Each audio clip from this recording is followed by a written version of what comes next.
Well, good morning, Sheffield, and welcome to day 2 of the British Swimming Championships 2023. My name's John Mason, and what a pleasure it is to be here with you all week, guiding you through the action. I tell you what, last night, day 1 finals was an amazing start to the week. We saw Freya Colbert absolutely demolish that qualification time. She's made it onto the plane to Tokyo, to Fukuoka, shall I say, to Japan.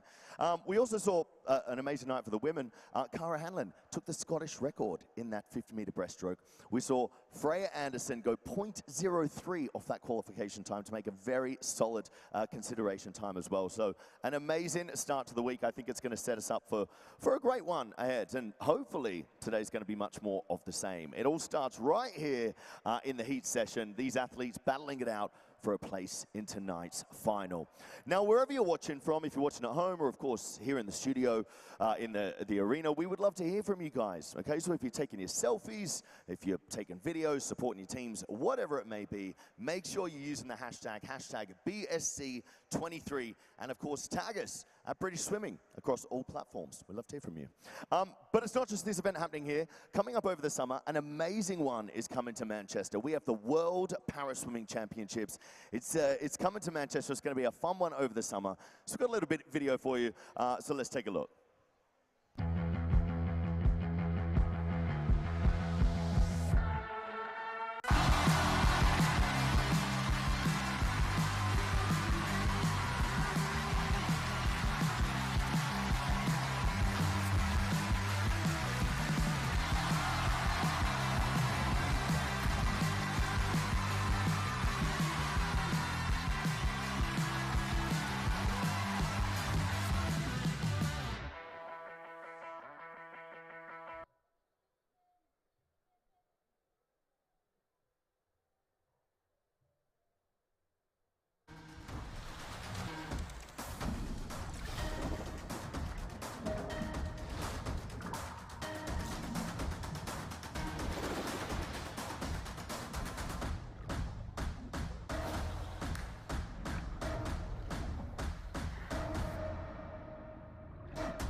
So there you have it. Definitely worth checking out this summer. If you haven't got tickets, make sure you get some and head along and support that. But it is time to get our action underway, so I'm going to be handing it off, if you're watching the stream, over to Andy Jameson and Amy Wilmot. You're going to be hearing a lot from them throughout the week.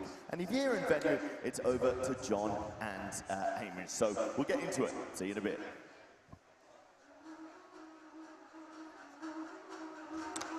Welcome to the second morning of heats of this British Championships for 2023.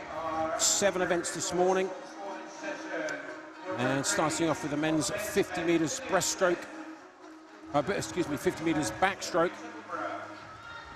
And then well, I think that's actually breaststroke, that backstroke. So that first race up there, men's 50 meters breaststroke it's going to be. Then the women's 50 fly, men's 200 fly, women's 100 meters backstroke, men's 100 back, and then women's 200 breaststroke, and a couple of heats of the 50 freestyle, 800 meters freestyle.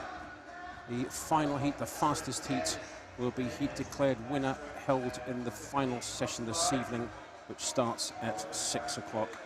Again, I'm joined by triple Olympian, double Olympic finalist in the 400 meters individual medley. It is the great Amy Wilmot. And Amy, well, off the back of last night and that 400 medley, you must be absolutely buzzing. Yeah, we had some fantastic swimming last night, as you said. The women in particular for me shone last night. We had Freya Anderson in the 200 freestyle swimming a new personal best.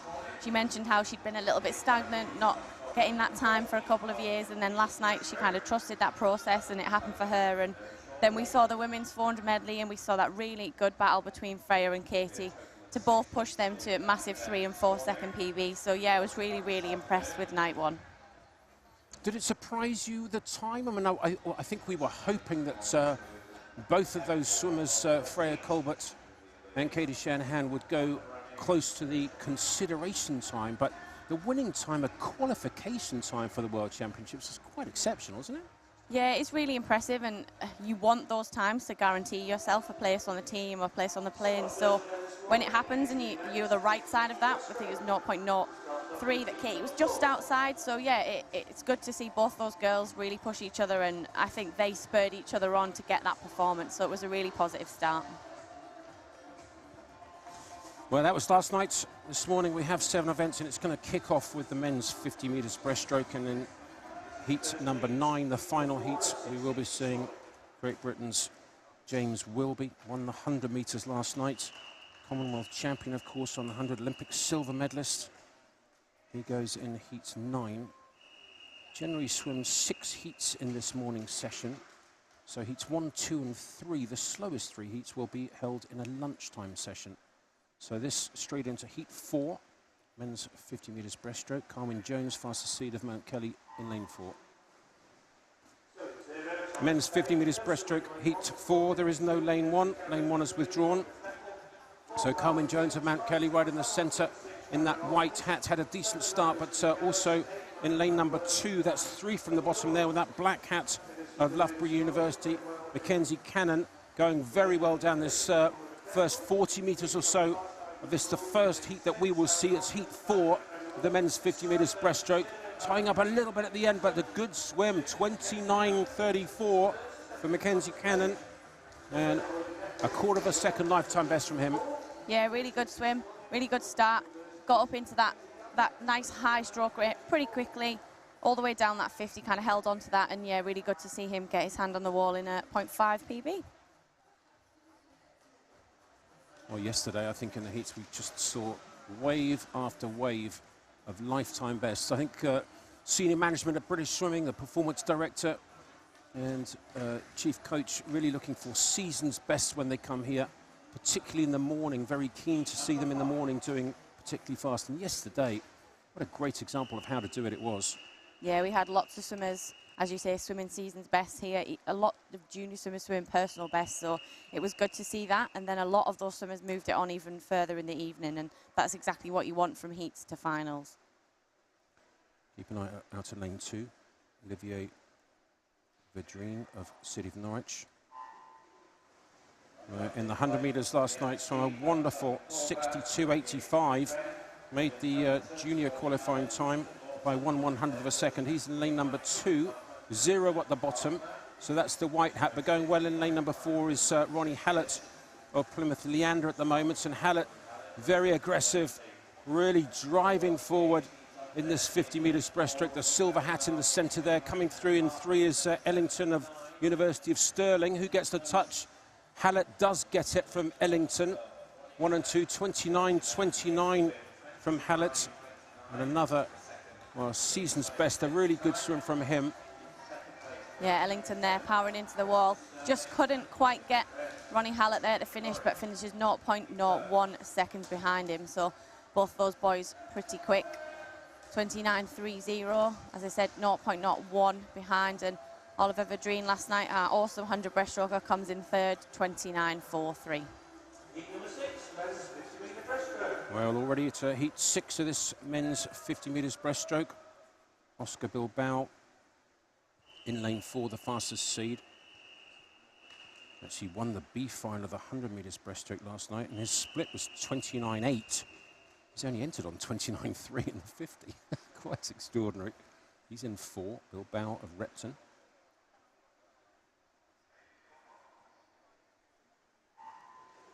So heat 6 of the men's 50 metres breaststroke, and Oscar Bilbao right in the centre in the yellow lanes with that orange hat of Repton, and he started well, Amy. Yeah, really good start there. He used that underwater phase really well, carried that speed right up to the surface and increasing that rate, but also going well is Bruno Kempster down here in lane 1 from Edinburgh University. As is Gordon Lee up there of Hillingdon in lane 7. This is going to be very tight. Heat 6 of the men's 50 metres breaststroke, the last of the unseeded heats. Who gets the touch? I think it is Bilbao. He does. 28.79. He won the B final of the 100 breaststroke last night. Now he's won the last of the unseeded heats of the men's 50 metres breaststroke. And I would imagine that'll get him an evening swim in one of those 4 finals tonight. He's still a junior. Swimmers aged 2005 to 2009 can go to the European Junior Championships, and that's a really good swim from him in the heats, an unseeded heat. Yeah, definitely a European Youth Olympic winner in the 100 and 200 breaststroke last year. So he'll be looking to get on that European junior team this year. And he's had a really good start to the week with the 100 and another personal best there in the 50 this morning. First of the seeded heats, the fastest 30 men in Great Britain in the 50 metres breaststroke in these next 3 heats. Taverner of Loughborough in 3, Palmer in 4, Newman in 5 of Cardiff, Freeman in 7. A little bit of twitching on the start there, but I think it was fine in the end. Starter has to wait for them to be completely still on the blocks before allowed to let them go. And right in the centre again is the orange hat of Palmer. Really beautiful stroke, beautiful flowing stroke here on the breaststroke. Very fast, very quick turnover, aggressive again. And the rest of the field maybe starting to come back. Newman in 5 of Cardiff. It looks like it might be Taverner, though, is it? Who's got the touch? Oh, it's Palmer. Palmer gets the touch from Newman, Taverner in 3rd, and Williams 4th. Yeah, great swims there. A little bit quicker than we saw in the heat before, which we would expect to see in these last 3 seeded heats. So 28.7 was the fastest by 0.5 in the heat before. So already down there, Lawrence Palmer on 28.15. So the speed picking up pretty quickly this morning. Well, you're going to have to go at 28 low to make the final, and that is going to be fast. Nobody under 28 seconds yet. Second last heat of the men's 50 metres breaststroke coming up, and some big guns in here. Look at this. In 4, Greg Butler of Loughborough University. In 5, Elliot Woodburn of Millfield. 7 up there, Mahendra Kumar of Bromley. Was 4th on the 100 metres breaststroke. Butler got the silver on the 100, 60.03. 3 100s outside of breaking the 60 seconds. Second last heat, the men's 50 metres breaststroke. Greg Butler of Loughborough University is the fastest seed. Yeah, he had a fantastic swim last night, so he'll be looking again to back that up with the 50 this morning, with that 200 later in the week. And not necessarily started the best out in the centre, but he's starting to come through now as he comes into the last 15. Well, he really has built this 50 metres well. Up to 25 he was comfortable, but accelerated into the 50-metre war, and that's a good swim. 27.76 from Greg Butler, the first 27 that we've seen at these championships, and that's a really good win in the second last heat of the 50 breaststroke. Yeah, Butler there looking really good. He looked quite comfortable, as we said. Didn't have necessarily the best start, but he started to build that from 25 into the wall and finishes sub 28. So Charlie Joe Hallett there and Parvin McAndrew in tied for second, 28.49. So a little bit slower in that second position, but all 3 of those boys should have done enough to make it back into one of those A or B finals. So here we go, James Wilby, champion on the 100 last night, but it was a little bit closer than we thought. Commonwealth champion on the 100. Maybe the 50 a little bit short for him. Yeah, James is never kind of one to say he's the best 50 swimmer, but it's all about getting in and practicing those race skills to help you in the 100 and the 200. So hard to train for the 50, the 100 and the 200. But Wilby right in the centre in lane number 4. He's not historically the best starter, and again you can see in 5 Archie Goodburn from Edinburgh taken about half a metre off him, but he tends to wind up down these 50 breaststrokes. Yeah, Archie here is absolutely flying. Got off to a really good start. James Wilby did get left behind a little bit, but he's making his way through now. Well, Goodburn, very powerful, lovely flowing stroke in this final heat of the men's 50 metres breaststroke. He's going to win 27.19, a huge lifetime best, a half a second lifetime best on a 50 metres breaststroke, and he's a proper swimmer already, so that's quite incredible. A new Scottish record? Yeah, definitely. I was just thinking that must be really close to Ross Murdoch's 50 metres breaststroke there, so yeah, really good to see Archie swimming well at this meet, and he just looks like he's having lots of fun, and his results are proving that if you're relaxed and you're enjoying it, then you'll swim well. So finishes first there, will be our leader into the finals tonight. 27.19, ended up 0.5 seconds ahead of the rest of the field. So on a 50, pretty big chunk to be ahead of your competitors. So that's the provisional summary for the finals this evening. So it took a 28.46 to make it through provisionally, but 3 swimmers sub 28. So the provisional qualifiers for the big final. The B final, 9 through 16. Goodburn, very fast. Surprised at how quick it was? I think he got off the block very well. We saw him last night in the 100 be super duper quick, and that then just meant that in the 50 he had that little extra bit, and there's not 100 meters to catch up, so he just got in, he flew down the first 25 and he just kept going, and that's a brilliant swim, especially in the heats, and he'll be looking to maybe look at that, analyze it and see what he can come back and do tonight. So a very, very good start from him. Well, that's the full set of results of all 58 swimmers in that men's 50 meters breaststroke. Well, Archie Goodburn came in with a lifetime best of 27.68. And with that heat swim of 27.1, who would have thought that we would be looking at maybe a 26 point in the final this evening? Yeah, that would be very impressive for him to come into this meet. Probably knowing he was in good shape, you can tell he's swimming relaxed and he's enjoying himself. So to swim a 0.5 personal best in the heats on day 2, especially after last night's amazing 100, might not have got the best sleep, but that hasn't affected him at all. He's come back on day 2 and he's just swum as well, maybe even better than he did yesterday. Well, I have to say, I really did feel for, he was just outside of that 60 point as well, 60 flat, 60.2 he swam, just outside breaking the 60-second barrier. So heats 1 and 2 of this women's 50 butterfly will be held in the lunchtime session, so we go straight into heat 3. They're swimming 6 heats per event in this morning session, the fastest 6 heats in all but some of the distance races, where we've got the women's 800 freestyle at the end of this session, and that's going to be heat declared winner. So we'll have a couple of heats in the lunchtime session. I think we've got 3 or 4 heats this morning, and then heat declared winner final. So heat 3 of the women's 50 meters butterfly. Senna McCarty of Glasgow in the centre, the 16-year-old in lane 4. Yeah, not necessarily off to the quicker start. In lane 5, it was the green hat. Annabelle Chan got out really well from Milfield, but 50 meters butterfly is really difficult to get into that stroke and get down the wall really fast. Well, right at the top there, Georgia Peace of Swansea University, coached by Hayley Baker, up in lane number 9. Has she got the touch? She has, 28.39. Well, that's a new lifetime best for her. And the Swansea team, you know, they're just putting together something pretty special there. It's nice and quiet, but they've got a really good program going. Lots of great support for the swimmers. A really realistic now option for all swimmers, not just Welsh swimmers, but if you want to go and perform really well, that's a cracking swim from Georgia. Yeah, and she looked really happy with that. Big smiles on her face, and another personal best there by 0.21. And we've seen personal best times of half a second here and half a second there, but to still take 0.2 off a 50-meter event is still very, very good. So we're just being spoiled here at the British Swimming Championships so far. Aren't we just, Amy? It's a pleasure to watch, I've got to tell you. Really spoiled. Nicole Dupree of Millfield School is in lane number 4 in this heat 4 of 8 of the women's 50 fly. Emma Crocker in 5. Fastest seed is in lane 4. It's Nicole Dupree of Millfield School. Yeah, we've got some really strong swimmers here in the early heats of the 50 butterfly. 28 seconds is roughly the benchmark, and we've seen that set in the heat before, but going well there in lane number 8, it is Emily Ford.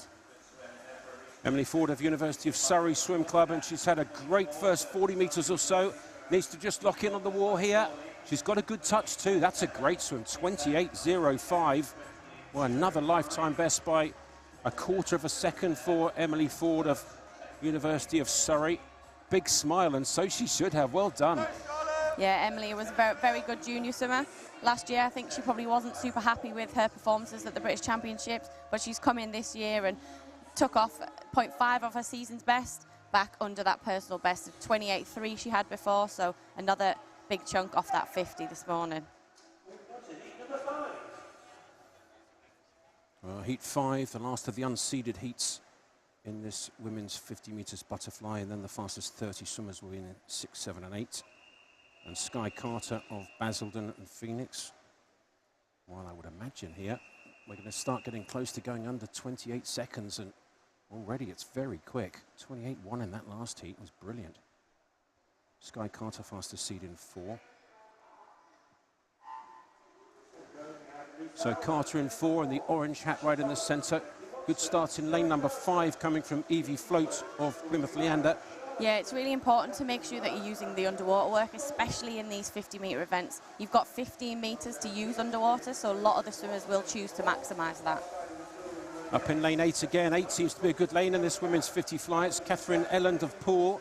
And if she can get the touch, this could be close to going under 28 seconds. It is indeed 27.73.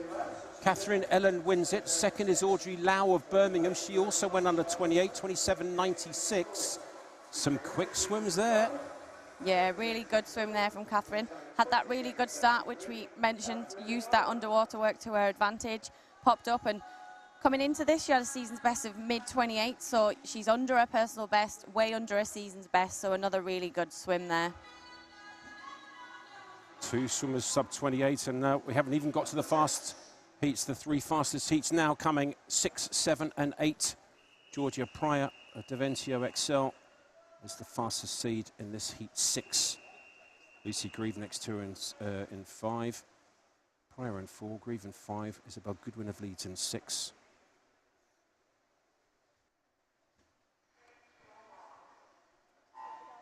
The first of the seeded heats, the fastest 30 women in Great Britain in the women's 50 metres butterfly in these next 3 heats, and a very good start right in the centre in 4 from Georgia Pryor of Deventio. Yeah, Georgina Pryor's got a really good start. She was our bronze medal winner in this event last year at the British Championships, so she might be looking to edge further up the podium this year. And hardly breathing at all. I think she just took her first breath about 30 metres, taking another one about 45, head down, and that's a good swim, 26.98. Well, it wasn't long ago that we hadn't gone under 28. We had 2 27s. Now we've gone 26.9. Yeah, and I think she's even got a little bit more in that tonight. She was maybe slightly too far away from the wall by maybe 10, 20 centimetres or so. So if she can think about maybe working on that and spotting that a little bit better tonight and finish on a really full aggressive stroke, she'd be even quicker than that later on. So Pryor wins the first of the seeded heats, 26.98. Guy second, Grieve third, Morris fourth. And first 6 swimmers go under 28 seconds. So it looks like maybe 27 low should make the big final. There's some quick swimmers to come. And look at this. Harriet Rogers of Loughborough in 3. Sophie Yendel, great sprint fly freestyler in 4. Holly Widows, the 16-year-old from Mount Kelly in lane 5. Kira Schlossen up there in lane 8. Multiple national age group record holder. Certainly on the fly. So Rogers in 3, Yendel in 4, Holly Widows in 5. This is the second last heat, heat 7 of 8 of the women's 50 fly. Yeah, starting to get a little bit faster now. Kiara Slosson up there. Better at the 200, but she's had a pretty good start. But going well, it is in the centre of the pool. Sophie Yendel in lane 4. Well, Yendel looks very good indeed. Look at this, very high head position, fascinating high head position. Oh, a little choppy stroke at the end, 26.39. Well, she can go a lot quicker than that, and it was a lifetime best already. Gracious me, can't believe how she finished, and she still went a quarter of a second lifetime best. What if she could just maybe spot the wall a little bit better, about 10 metres out? You can change the length of your stroke a little bit to make sure that you hit it right on the full. Yeah, really good time there, 26.39, but as you said, maybe a little bit more. Had that tie for third, 27.62, so things are starting to pick up now, and looks like you'll be around mid-27s, 27 low to guarantee a spot in that A final tonight, so 1 heat left for you coming up. So it is the final heat of the women's 50 metres butterfly. There's 2 junior swimmers in this. In lane 1, Erin Little of Mount Kelly. And in lane 6, Eva Ocaro of Sevenoaks, the 16-year-old. Harriet Jones of City of Cardiff is the fastest seed. Double European champion in the medley relay back in 2020, the year that she made the Olympic team for Great Britain. And that is Harriet Jones in lane 4 for City of Cardiff. And she is the class of this field. She's got the blue hat on right in the centre. She's had a very good start. Yeah, very good start indeed. And Harriet is a really good 50 and 100 metres butterfly swimmer. Doesn't often swim the 200, and you can tell with those race skills being so sharp. Well, Jessica Calderbank of City of Manchester going with her in the black hat, 1 lane up from her, but Harriet Jones head down and looks very good, spots the wall much better. 26.72. Well, it's not bad, but I was expecting a little bit quicker. It looked really good, certainly. Yeah, she looked nice and controlled there, and it doesn't look like that cost her too much this morning. So she might have been putting all her effort in. She could have been holding a little bit back and just going through the motions this morning, but definitely enough to make sure that she's back in one of those centre lanes tonight. So she's definitely done enough. Well, she certainly has. Harriet Jones winning the final heat of the women's 50 metres butterfly. So the provisional summary, Harriet Jones will go in second fastest seed with Yendel fastest. And look, it went 27.41 to make the final. Of course, it is still provisional, but I would imagine not too many swimmers are going to go faster than that in the slower heats at lunchtime today. And there's 9 through 16 for the B final. Yeah, 27.79 there, so still pretty quick. Not a lot split in those 9 to 16. So the swimmers that are coming up in that middle session today have got that benchmark to set, but a lot of them have got the opportunity to be in the junior final tonight. So they'll maybe be looking at the girls in their age category, what times they went, and that'll be their aim a little bit later on. And all the swimmers confirmed there, 59 swimmers in this women's 50 metres butterfly. And the fastest going into the final this evening, provisionally, is Sophie Yendel of Deventio, who had a really good swim, low 26. And I think she could push 25s tonight if she can just look at that last 25, maybe the last sort of 10 metres or so, and just touch, get the touch. But I'm getting a little picky because it was a great lifetime best, Amy. Yeah, and she looked really comfortable in doing so. And I think sometimes when you're swimming your best swims, maybe the stroke rate that you've practiced is a little bit higher or a little bit lower. So you're not really used to being that fast. So it's maybe no surprise that she maybe messed up that finish a tiny bit, but she can then go back in the warm-up maybe later on and work on some of those things and kind of think, how many strokes did I do this morning? Where do I need to be at 10-metre mark or a certain line on the floor? And she can hopefully adjust that a little bit for tonight. Well, we are straight into the men's 200 metres butterfly. Just quickly ask you, Amy, how do you deal with a swim like that when you go lifetime best by a quarter of a second and you still do something maybe that wasn't quite a mess up on the finish, but she can certainly do it better? Do you celebrate the swim, or do you look at it and go, oh, I could have gone faster? I think a little bit of both. It's really positive when you obviously swim well and you know that you can still work on something to improve even more. So she should be really chuffed with that, and she can only get better tonight if she can really spot that wall. Let's hope she does that this evening in the final. She'll be in lane 4. So the first of 6 heats of the men's 200 metres butterfly. All 6 heats will be swum in this morning's session. There are only 6 heats. There's 60 swimmers, actually 59 swimmers in this men's 200 metres butterfly.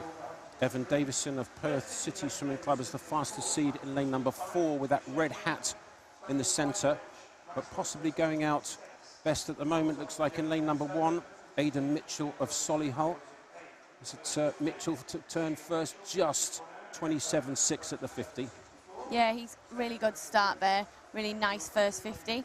In the 200 butterfly in particular, you don't want that first 25 or 50 to cost too much. So these swimmers will be trying to get out and use that momentum off the start, but make sure it's efficient as possible so that they can then really work the next 3 lengths of the race, because 200 butterfly, if you've gone out too hard, it really starts to hurt. I'm sure you know on that 150 mark when you're coming into the wall and down that last length in particular. Well, it certainly does, and the easy speed is easy to talk about on butterfly, certainly on the 200, but trying to make sure that you have enough energy and you can control the stroke and make sure that you continue with a race stroke when you start getting tired is certainly not easy on the 200 fly, but going well now in lane number 3. David Annis of Royal Wolverhampton School in that blue hat, and 1 lane up from him in the red hat of Evan Davison of Perth City. Still right there or thereabouts, but Annis has had a good first 150. Yeah, he does look really strong there. He wasn't necessarily out first to 50, maybe saved a little bit of that energy, but having a really good swim now, and all 3 of these boys choosing to breathe everyone, getting in that oxygen, making sure that they're holding the stroke length, really now working the legs as they come into the last 25 metres. Well, this is where the brain is telling you, I want to stop, I want to get out, and you've just got to control it. Control all those little demons sitting on your shoulders. And David Anna's doing really well here. The Royal Wolverhampton School pupil, right in the centre, 2:06.8. Wins the first heat of the men's 200 metres butterfly. Such a tough event. And that's an impressive swim and a huge lifetime best. Yeah, really good swim there. As we said, 200 butterfly is so easy to get it wrong, mispace it, and then you really pay for it in terms of that energy and cost at the end of the race. But a lovely 3-second PB from him this morning. So another one of those swimmers really using the British Championships to maybe rest up beforehand, to freshen up, and then come here and perform really well. So 2:06.86 ended up being almost 2 seconds shy of the rest of the field. So great swimming from him. Can you imagine coming into a British Championships with a lifetime best of 2:10 on 200 fly and going 2:06? I don't do 2:9s, I don't do 2:8, I don't even do 2:07s. I do 2:06. Wow. Well, his coach should be utterly delighted with that.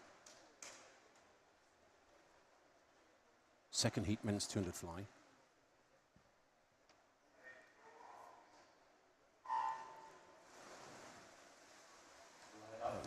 Samuel Ryan of Mount Kelly in lane 3 in the second heat of 6 of the men's 200 metres butterfly. Iridian Arch of City of Cardiff in 4. Scott Fleming of East Kilbride in 5. Yeah, another good race, but it is Brodie Gordon-Gibson down in lane 0, so the bottom of your screen has gone out really well here on the first 50. Almost a metre ahead of the rest of the field already, so it splits 26.75, so a little bit quicker than we saw in the heat before.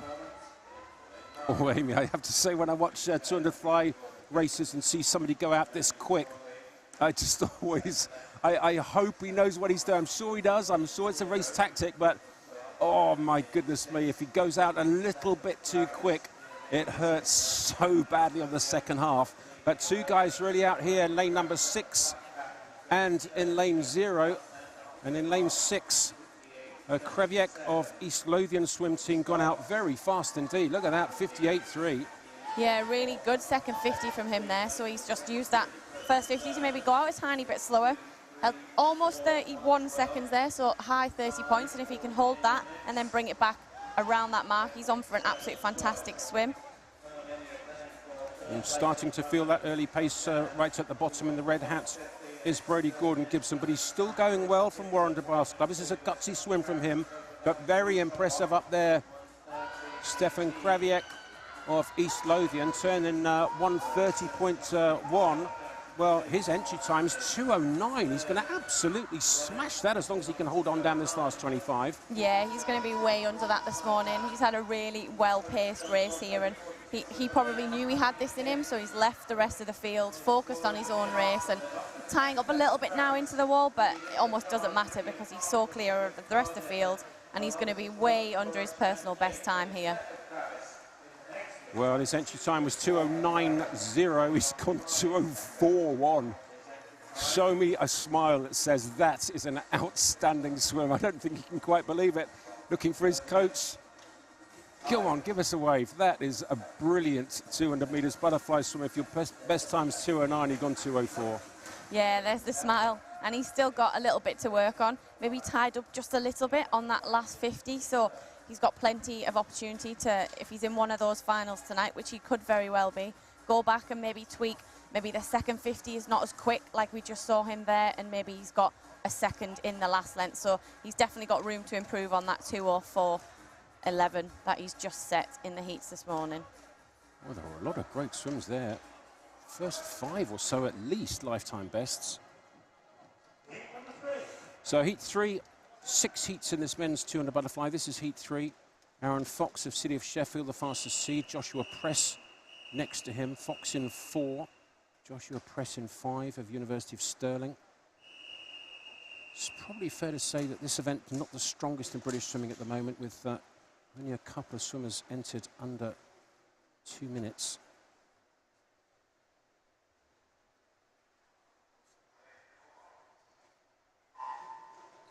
So heat 3 of 6 heats of the men's 200 metres butterfly. And Aaron Fox, the red hat, right in the centre. Well, Amy, you were a brilliant 400 medley swimmer, but in order to do that, I guess you have to do all the really tough events. You did a couple of good 200 butterflies, I seem to remember. Yeah, my 200 butterfly, well, my butterfly in particular was very weak. When I was a little bit younger, it was probably my worst stroke. So I knew kind of as I got a little bit older that I had to really focus on that. So I spent kind of 12 months, a little bit like we saw Freya yesterday, just working on that butterfly. She's obviously worked on her backstrokes to turn that into one of my strengths. And then I ended up being quite a good 200 butterfly swimmer and swam that to win a silver at the Commonwealth Games. So all in all, sometimes when you know there's a bit of a weakness and you really work on it, you can actually then improve it so much it becomes something that you're quite good at. Quite good. Silver at the Commonwealth Games is outstanding. I have to say, I wasn't quite, I thought you were good, but I didn't realise you were quite that good on the 200 fly. I mean, Commonwealth champion 400 medley, Commonwealth silver 200 fly. It's not a bad double, is it? Right in the centre, though, Aaron Fox of City of Sheffield. Well, he's clearly heard you, and he looks very good down this first 125, 130 metres, the red hat right in the centre there. Yeah, looking really comfortable. We see a lot of the boys in particular breathing everyone, necessarily in the girls' race. I think a lot of that is to do with the strength element. So boys have got that strength in their shoulders to kind of haul themselves over, breathe everyone. We see James Guy do that really well, and obviously he's missing out of this event later today. But a lot of these swimmers are practicing that race skill, breathing everyone, getting in that oxygen and hoping that that is going to help them get down the last little bit of the race when it really, really hurts. And starting to tie now, you can see that the arms are really burning, but he's still driving into the wall. Is Aaron Fox in the centre of the pool from Sheffield. Well, Fox it is with about 6 metres to go, and this is going to hurt. It's a very gutsy swim. Impressive swim it is. And he's just gone 2:04.5. Well, another 2.5 second lifetime best. And it seems to be that's the way you've got to go here. Tattoos up, all up his right arm, and that's a really impressive swim from Aaron Fox of City of Sheffield, 2:04.5, winning heat 3, the last of the unseeded heats in this men's 200 metres butterfly. Callum Rose, I think, came in second with a 2:06.2, so that's a 2-second lifetime best for him as well. Yeah, more quick swims this morning. Edward Marcel Whittles there, also from Chelsea and Westminster, had a very good swim, another 2.5 PB from him. So these boys, seeing the heats before, watching them set those marks and really working on, right, what do I need to do to get into one of these finals later on tonight? So the fastest 30 men in this men's 200 fly in these next 3 heats. This is heat 4, the first of the seeded heats. And George Barber of City of Sheffield goes as the fastest seed in 4.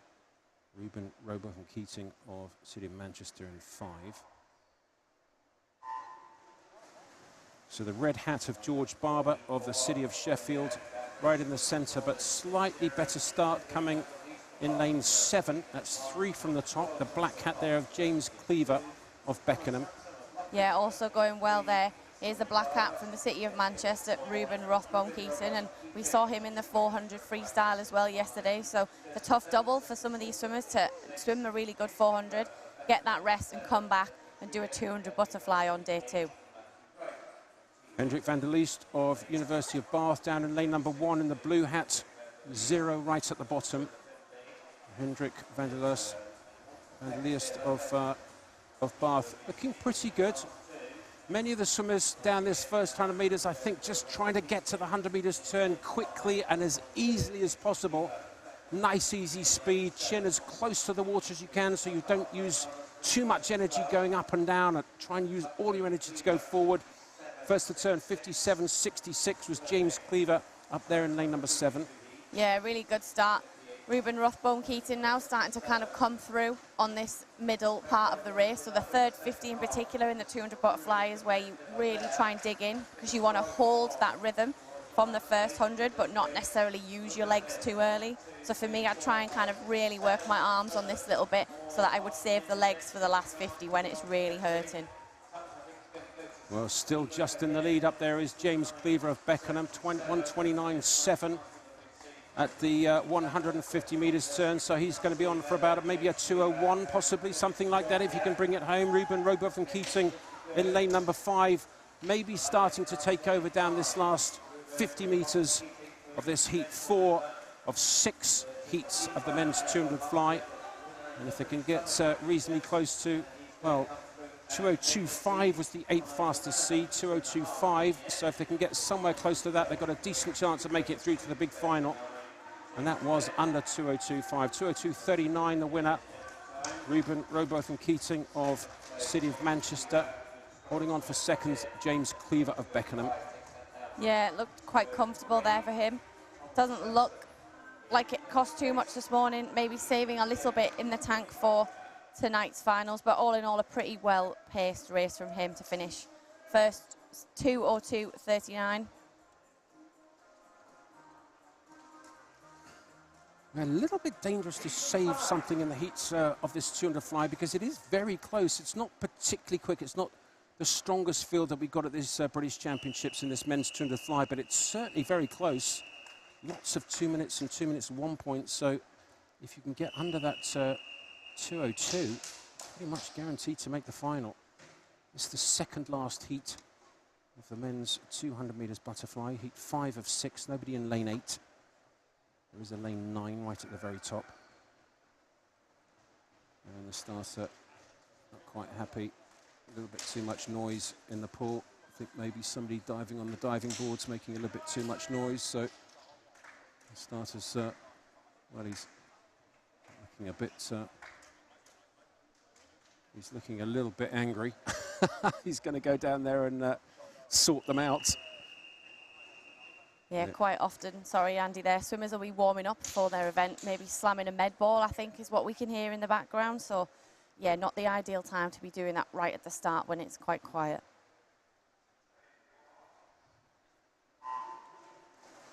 Heat 5 of 6, the men's 200 fly, and the med ball is back in its box. And heat 5 of 6 heats of the men's 200 fly now in the water, first 25. Looks like James Woodward of Hatfield maybe started slightly the strongest down this first 40 metres or so. Yeah, James Woodward's the only swimmer in this race that we had in the A final last year. We're missing James Guy, we're missing Ed Mildred, we're missing Jay Elliott and Mason Wilby. So, as we said, a lot of the big British swimmers in this event are missing, but it gives plenty of opportunity for those boys that, in particular, maybe made that B final or the Priority Paris final last year to come through and be competitive in the A final tonight. Well, he does look very comfortable indeed in lane 5. It's a pretty impressive stroke, really using the push phase at the same time as the kick to drive you forward with 2 sets of propulsion, not only the push, but also the kick as well. And if you can get those 2 timed right, you really do shoot forward. And James Woodward, a very good proponent of that here down this first 125 metres of this 200 fly, second last heat, and Woodward looks good. Yeah, he does. He looks really nice and relaxed. And as you said, those are the things that make a 200 fly, I wouldn't say easy, but better, so that you can swim it better pace and you can really work on, right, I need to save my legs here, use my arms here. And he does look really comfortable down this 150 metre mark. And it is James Woodward there, still out in front, 1:29.1, but just behind him is Patrick Bradcock from Swansea University, 1:29.35. So not a lot splitting them at the turn there as these boys start to work the last 25.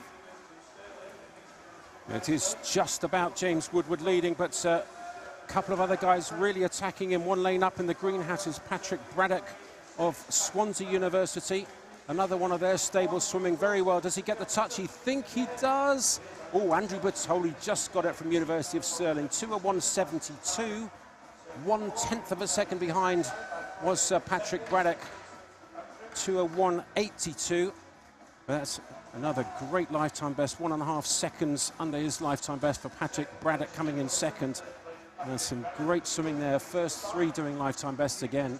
Yeah, Andrew Bertoli there from the University of Stirling also sets a personal best this morning, and we've seen quite a lot of those University of Stirling swimmers already swimming well without having Duncan Scott, and obviously we've got Kathleen Dawson coming up later today, so really good programme up there that they've got in Scotland, and that's kind of their national base and national centre. And they've got a fabulous setup there at Stirling, haven't they? They really do, with that coaching team of Brad Hay Well, Brad Hay probably a little bit in the background. I mean, a really fantastic, really solid coach, and that allows chief coach to go away with the big guys. Yeah, Steve Tigg often attends the trips, but it's that team effort at home. There's Josh Williamson as well, who's coaching a lot of the sort of university athletes coming through, so really good programme. The final heat of the men's 200 fly. Thomas Bealey in lane number 4. University of Aberdeen performance is the fastest in this final heat, fastest seed. Josh Gammon of University of Bath in lane number 5, and it's these two, the white hats right in the centre of Aberdeen performance. Thomas Bealey, coached by Patrick Miley. You've come across the Miley family quite a lot, haven't you, Amy? Yeah, I used to swim against Hannah Miley a lot, so it was me and Hannah leading 1-2 in Britain for a long time in the 400 medley, and I think Hannah's probably also slightly glad that maybe we're not around now with those two girls yesterday dropping massive times off their PBs, and they can only get better. And he's had a really good start here. It is Thomas Bealey out in front, so he's really had a nice 75 metres open in this race, but he looks quite comfortable and very relaxed. A little bit jerky through that the breathing phase, but he does look pretty comfortable. He's working quite hard down this first 100 metres, is Thomas Bealey, but it's a really good split. His time 57.1. Well, we haven't had anybody under 2 minutes yet on this 200 fly, so it'll be interesting to see how he comes back on this second 100. Bealey leading at the halfway. Josh Gammon just in second place, and the black hat there of University of Bath in lane 5, 1 lane up from the leader. But Bealey, well, he's holding on well at the moment, but this now starting to be the phase where it really starts to hurt. Yeah, it is indeed, and this final turn is really important. Josh Bealey, a pretty good turn at the opposite end of the pool, so if he can really work them kicks, I think he's done 3, 4, 5 kicks, kind of coming up around that 7 metre mark, so that's really important if you can work that turn and work that underwater phase, and he's taken off a half a metre from the rest of the boys around him, so really good race skills there. Well, he's accelerating as well. I was saying he was starting to look a bit tired, but he's held on very well indeed as Thomas Bealey of Aberdeen. The University of Aberdeen performance. Thomas Bealey going to win the final heat of the men's 200 fly, 2 minutes .86. Well, in the end, he made it look very comfortable. Second was Josh Gammon of Bath University. Third, Archie Minto of Skipton. And fourth, Charlie Broom of City of Leeds. Yeah, 2 minutes .86 there, so not his personal best time, not his fastest swim, but comfortable enough to swim a pretty good morning swim. Obviously, maybe you go back and look at where we can get 0.5 here or 0.2 there, and those things will add up, but 159 should be capable tonight when he comes back and rests. So the summary of the finalists, top 8 will be in the big final, the A final. And what has it taken to get in? 2:02.88. Archie Minto just getting in, but Bealey will be the fastest seed, and either side of him he will have Andrew Bertoli and Ewan Wilson. It's top 8, 2:02.8, and top 16, Aaron Fox has made it into the B final with a 2:04.553, just outside, 4 100s behind. 2:04.57 was 17th.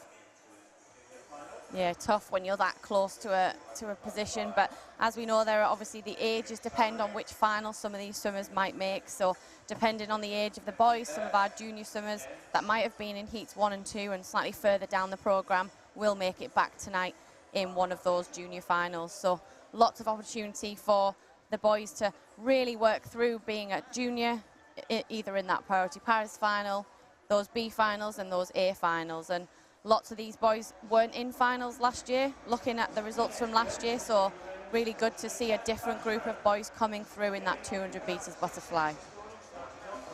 Well, it's very much a changing of the guard, Amy, as you say, on that men's 200 fly. And with James Guy deciding not to swim it, he's focusing on the 100 fly here. I think he's doing a 200 free, 100 free maybe. I'm not quite sure if he's doing both of those, but very, very important that we get a great 100 metres butterfly from James, certainly going to Paris next year if we can. I wonder how many others are going to start challenging him with another 12 months to go into the Olympic trials for Paris. Next race up is the women's 100 metres backstroke, and delighted to see in heat number 6 of 8 heats, we'll have Kathleen Dawson from University of Stirling, back in the water. And so unlucky with her injuries. Tore her ACL, and then came back from that, swam brilliantly, and then had a really bad back injury, and it's taken a long time, took almost all of last season out. But she is in rehab. It might still be a little bit early for her, but it'll be a good test to see where she is. She's in heat 6. The slowest 2 heats in this women's 100 metres backstroke will be swimming at lunchtime, in a lunchtime session, and the fastest 6 heats are in this morning. So this is heat 3 of 8, the first heat that you'll see, heat 3 of 8 of the women's 100 backstroke, and Lily Mae Marston of Royal Wolverhampton School, the fastest seed in 4. Yeah, a lot of these girls in particular will be maybe looking towards the 50 and the 200 a little bit later in the week. So the 100's quite a nice swim to start with, kind of gives you a little bit of an idea if you're a 200 swimmer that you're swimming really well, you've come back really well, and if you're going into one of those 50s that you've maybe gone out quite fast. So we tend to see a little bit of a mix in the 100 events, and we've seen Lily Mae Marston go out really quick down that first 50, but bringing it back really well in lane 5 it is Annabelle Crease. So Crease of Leamington Spa looks like she's going to win the first heat that we will see. It's heat 3 of the women's 100 backstroke. Just gets the touch, 64.14. New lifetime best for her. Lifetime best was 64.49. So she's just taken 35/100ths of a second off her lifetime best. Yeah, another good swim. And when you're in heat 1, you can't, or heat 3 as we are tonight, this morning, sorry, you can't leave anything on the table. You want to get in and just swim your best race. So 64.14, 0.4 of a second personal best, a lot quicker than her season's best, so she'll be pretty happy with that. And Lily Mae Marston there, the 3rd swimmer under that 65 mark this morning by 0.01. So heat 4 of the women's 100 metres backstroke. 6, 7, 8 are the fastest seeds, the fastest 30, so already we're getting pretty quick. Scarlett Ferris of University of Stirling is the fastest seed in lane 4. Magliocco of Camden Swiss Cottage in 3. And Heather Whitcomb of Soundwell in 5. But it's the red hat right in the centre. Scarlett Ferris of Stirling. Interesting start position. Head quite far back. Didn't really go into that really tight grab, but head quite far back, and it certainly worked for her. But the best start right in the centre. Yeah, if you're almost close to the wall, you've got further to go to get away from the wall and then over the top of the water. So you'll see a lot of the swimmers, Kathleen in particular, Luke Greenbank, kind of hold themselves really high and pull their chest towards the block, but their head back, because obviously that's the direction that they'll be going when the buzzer goes. Indeed, Gemma Spofford, of course, one of the great proponents of that when she set the world record on the 100 metres backstroke at the World Championships back in 2009. Still, I think she is the British record holder on the 200 backstroke, but I wonder if they're going to have a crack at that fairly shortly. Yeah, you've got lots of tough competitors in that women's 200 backstroke now. We've got Katie Shanahan coming up a little bit later in the week, but going well in this race. She had a really good turn. It is Beatrice Varley from Plymouth Leander at the bottom of the screen in lane 0. So Varley of Plymouth entered on a 64.7, and she's just gone, what, 62.9. Well done. Beatrice Varley from lane 0, and she skipped the 63s completely, 64.7 to 62.9. Well done. Yeah, really happy with that little fist pump from her. I guess sometimes the emotion kind of comes, and when you swim well, it's nice that you can celebrate that with your coaches and the rest of the team. So really, really good swim from her. And as I said, she had a cracking turn, which really set her up to come back into the finish. So the last of the unseeded heats coming up, as we see Beatrice Varley celebrating what was an outstanding swim, 62.9 on 100 metres backstroke. Let's just see confirmation result. I think it has been confirmed as official. There we go. Varley wins at 62.96. Skip the 63s completely. Very good swim from her. Freeman 2nd, Magliocco 3rd. And heat 5 of 8, the last of the unseeded heats now. And we'll watch pretty closely on this start, Amy. We're talking about exactly how they do the start. The old-fashioned way of doing it was to really bunch up as tight as possible, but you're right, it does take quite a long time to go from that really tight position to get to the position where a lot of the swimmers are now starting. A little bit further back, they hold themselves further out. They've got their feet on the little ledge. You can see the strings just holding it down, the little black ledge going across where their toes are, so they can make sure they don't slip on the wall. Let's watch this start here, heat 5. Yeah, a lot of those girls there, as you say, sitting up really nice and high, and what it does is it just gives you that drive to get your legs underneath you and really push off the wedge. If you're all hunched in, you're not going to get the same amount of force and propulsion that you will if you're in that really good sort of sitting upright position. So another good start there from most of the girls, but in lane number 2, off really well, it is Rue Fowler from Team Bath. Well, it is Rue Fowler also going well up in lane 6. Sophie de Groot of Loughborough University. And I think it was actually Rue Fowler down in 2 was first to turn, and she had a very good turn in the blue hat down here in lane number 2. Yeah, it's so important, especially in those backstroke events, because it is so demanding to hold your breath underwater, that you can really use that. Kathleen Dawson's a fantastic example of that, and that 50 turn there proving really, really valuable. So Rue Fowler of Team Bath going to win this, the last of the unseeded heats. Oh, big kick, 63.12. So just a tiny bit slower than that previous heat that was won by Beatrice Varley, a 62.9 from Plymouth. 63.1 it is from Rue Fowler. Good swim from her, very good swim from her, in fact. Second, Jemima Hall of Bath University. And third, Mia Collier of Black Lion. Yeah, it's so close, the scoreboard in this 100 metres backstroke. 0.1, 0.2 here, just splitting these girls. So it'll be really interesting to see how these seeded heats play.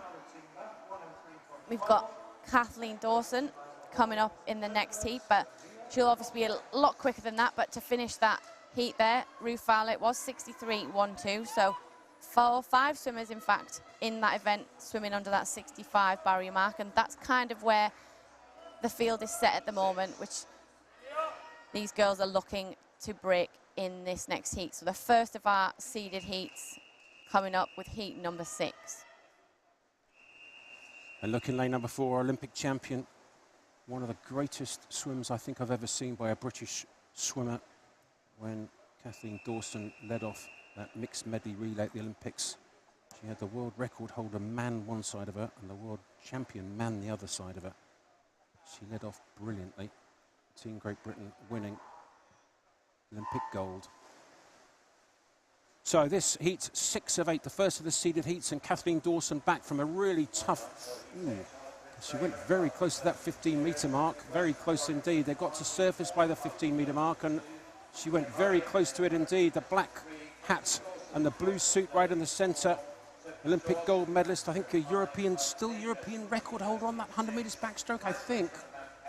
I think so too. Maybe should have checked that one, but fantastic start there from Kathleen. She's so far ahead of the rest of the girls, and she worked that 15 metres off the start, and she's gone 10, 11 metres there off the turn. And these things are so valuable, and they're so important in world swimming. And Kathleen there, absolutely brilliant, motoring away from the rest of the field at the 75 mark. Well, we weren't really sure on what sort of form she was on. We were thinking that it might be a little bit early for her at this meet. It's one of the first real tests she's had coming back, and it was just meant to be a let's see how you're doing. And this is very impressive. 60.74 on one of your comeback swims. Well, a lifetime best is 58.0, but that is really impressive from Kathleen Dawson. Well done. That's a wonderful benchmark and a wonderful step forward. Yeah, the quickest she's been all season there. So coming into this meet in the last 12 months, she's been 60.78. So it's only 0.02, but it is in the heats, and she's got plenty of opportunity tonight to improve on that. But very, very good. Sorry, swim from her to kind of bring her back after that 12-month break. And she missed the Commonwealth Games, which I know she was really gutted about, being in Birmingham. So she's kind of put that aside. She used that time to get better and rest and recover. And then she's kind of come back at the start of the season and just slowly built it up. And almost this year maybe isn't her year in terms of the world results, but next year it's all about Paris and that Olympic Games. Well, it's very encouraging indeed to see her going that fast so early. back in her recovery and back in the road to Paris. She's still got a full 12 months. And I'm sure Steve Tigg and the team up there in Stirling will be looking after her very, very carefully. Shocking back injury that she had to deal with after recovering from a torn ACL. Of course, she's been in the wars, but she's looking good. This second last heat, women's 100 metres backstroke, Lauren Cox in lane number 4 from Loughborough University.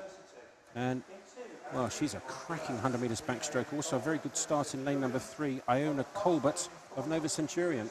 Yeah, Lauren Cox was second in this 100-metre event last year. She was 4th in the 50 at commies and 5th in the 100 backstroke. So she'll be looking to maybe improve on some of her individual performances. And with Kathleen maybe not firing at her best, there's the opportunity there for Lauren to be part of that British team in the 100 metres backstroke. But really good start, really good first length. Splits 29-2-3 to the 50 and working really, really well.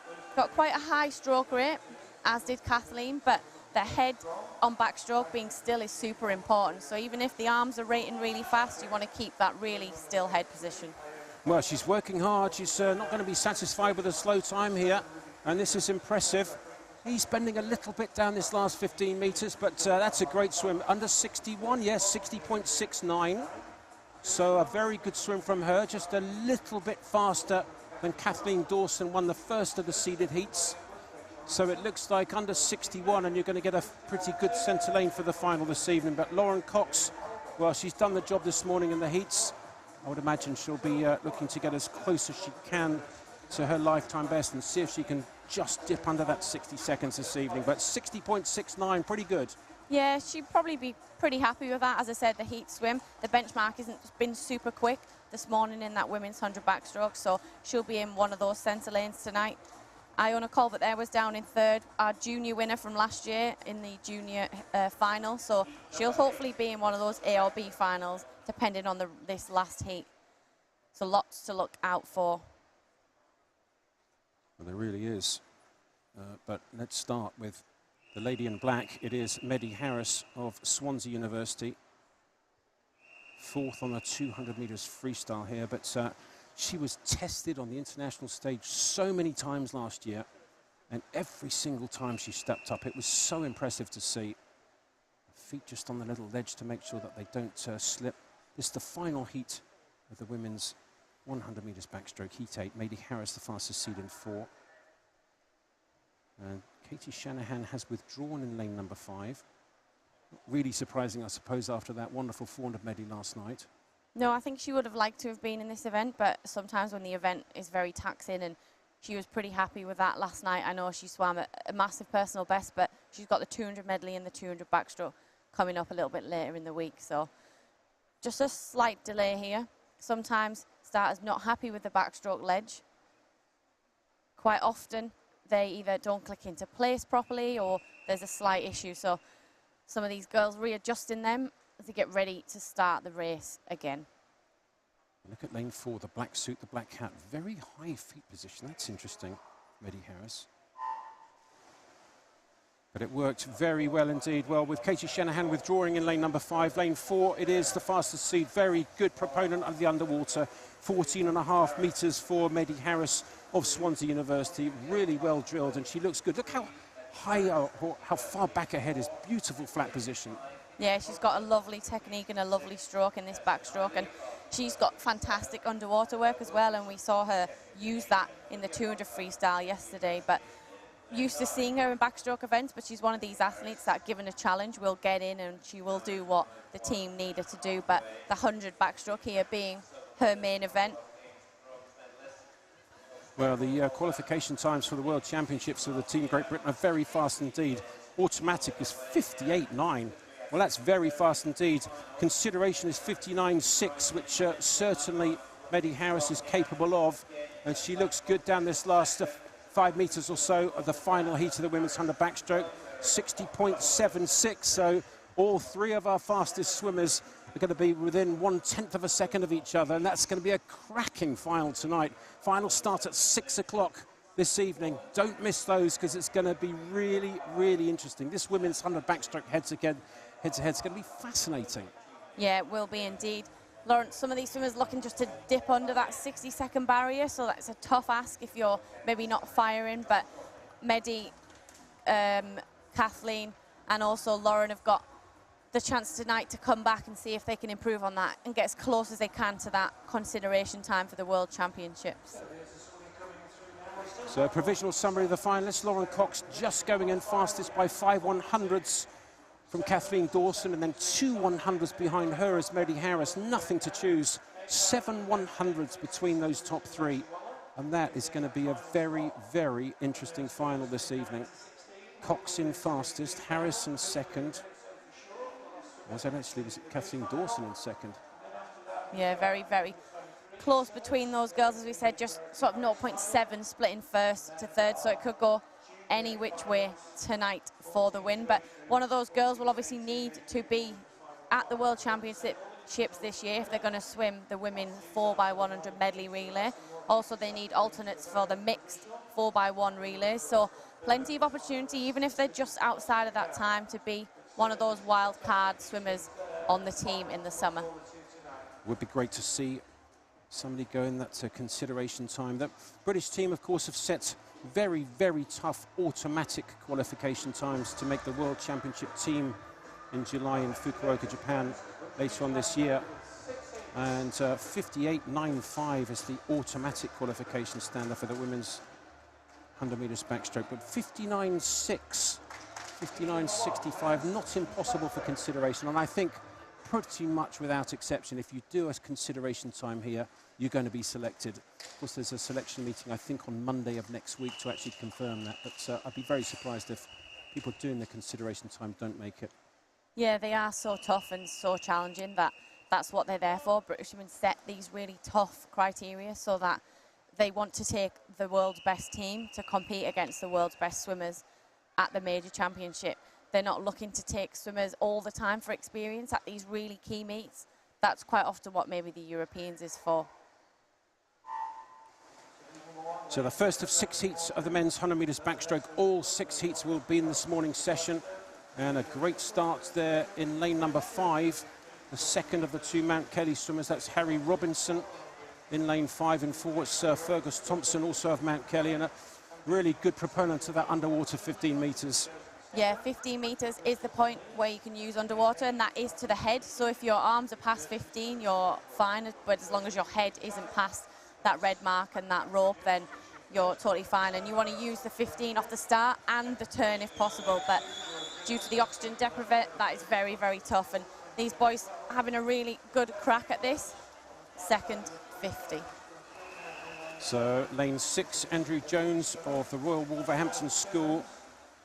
Lovely stroke, have to say. Very still head right up there. Now let's see how he can hit this wall. Slipping water a little bit on his right arm, but that's not a bad swim. 57.34. What another massive lifetime best. 1.7 second lifetime best.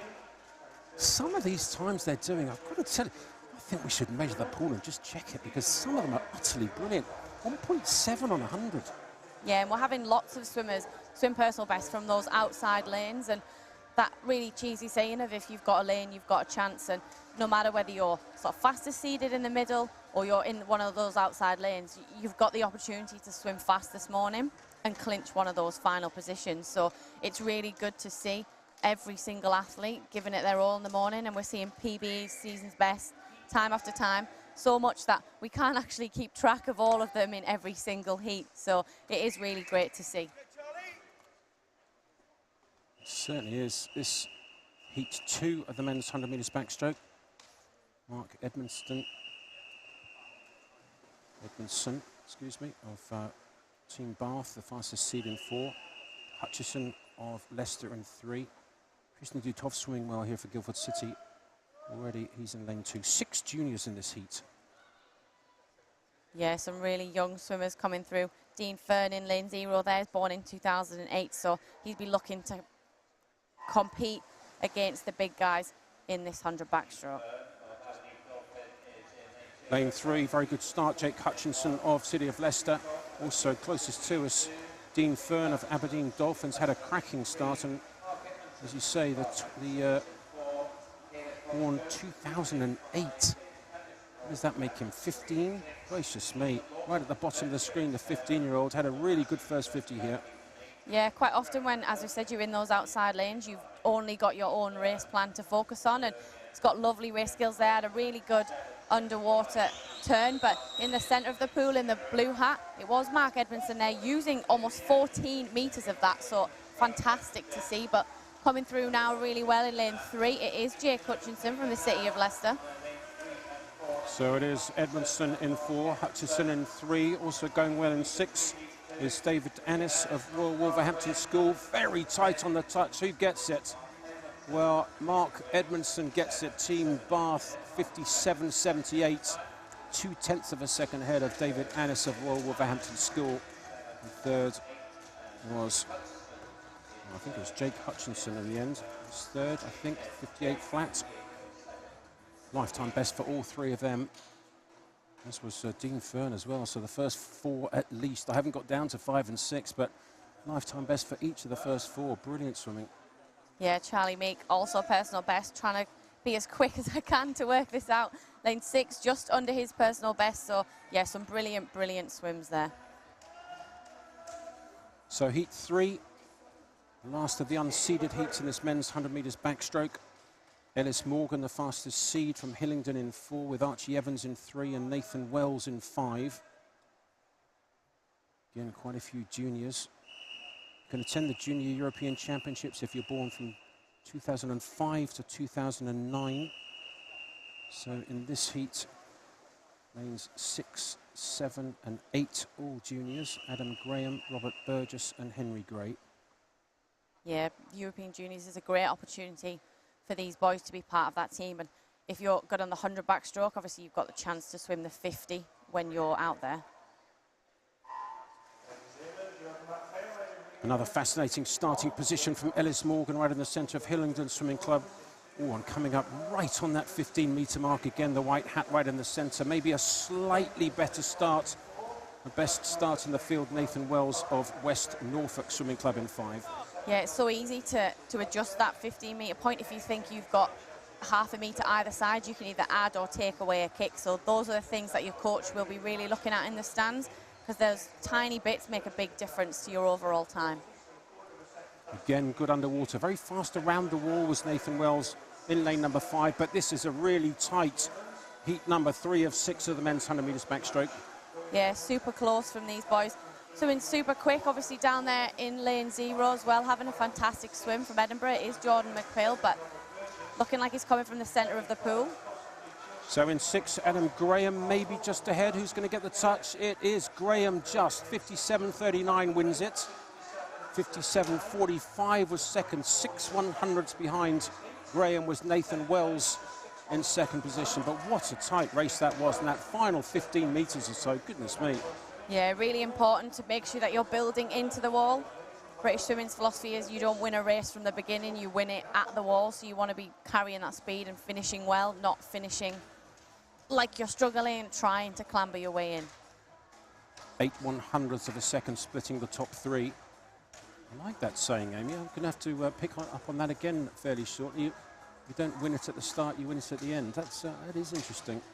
So the first of the seeded heats, heat 4 of 6 of the men's 100 metres backstroke. Jonathan Adam, the fastest seed in 4. Joe Litchfield, I think the first time we've seen him swim here from Loughborough Performance Centre, coached by Dave Hemmings in 5. There is Joe, the red hat. What a great, really versatile swimmer. 200 medley, 100 freestyle, 200 freestyle. Yeah, he's got a lot of sort of good qualities in his swimming. He's got excellent underwater work, so we'll probably see him out in front already at the 15-metre mark, because the frequency of his kick is so good, the depth is really powerful. So when he adds the two together, he's very, very fast underwater. Red hat on the right side, right-hand side of the shot in lane number 5 is Joe Litchfield. His technical underwater is generally very good. Let's watch that red hat in lane 5 in the upper of the 2 yellow lane lines. See how he does underwater. Oh, it's good. Well, he was the best starter, only just, but he was the best first at 15. And this will be interesting to see how this, the first of the seeded heats unfolds in this men's 100 back. Yeah, Jonathan Adam there, also a very, very quick in the 50 metres. So we're expecting him to be out fast, and he's really worked down that second 25. At the European Championships last year, he had a swim off in the 50 backstroke, but all three of those boys still underwater. So Jonathan Adam there, bang on 15 metres. Joe Litchfield just on 14. So absolutely excellent to see. And as it is, it's so difficult to be able to do that on 100 metres backstroke. Well, Joe Litchfield was 0.6 of a second down to his feet touching the wall and came up equal with lane number 4, Jonathan Adam. Jonathan Adam's swimming phase a little bit faster. He's gone 54.53 to win it, Jonathan Adams. Second was Elliot Clogg, 54.8. 55.2 was Joe Litchfield in third. Well, that should be good enough to make it through to the big final, but third in the first of the seeded heats, of 3 seeded heats, is a little bit of a dangerous position to finish.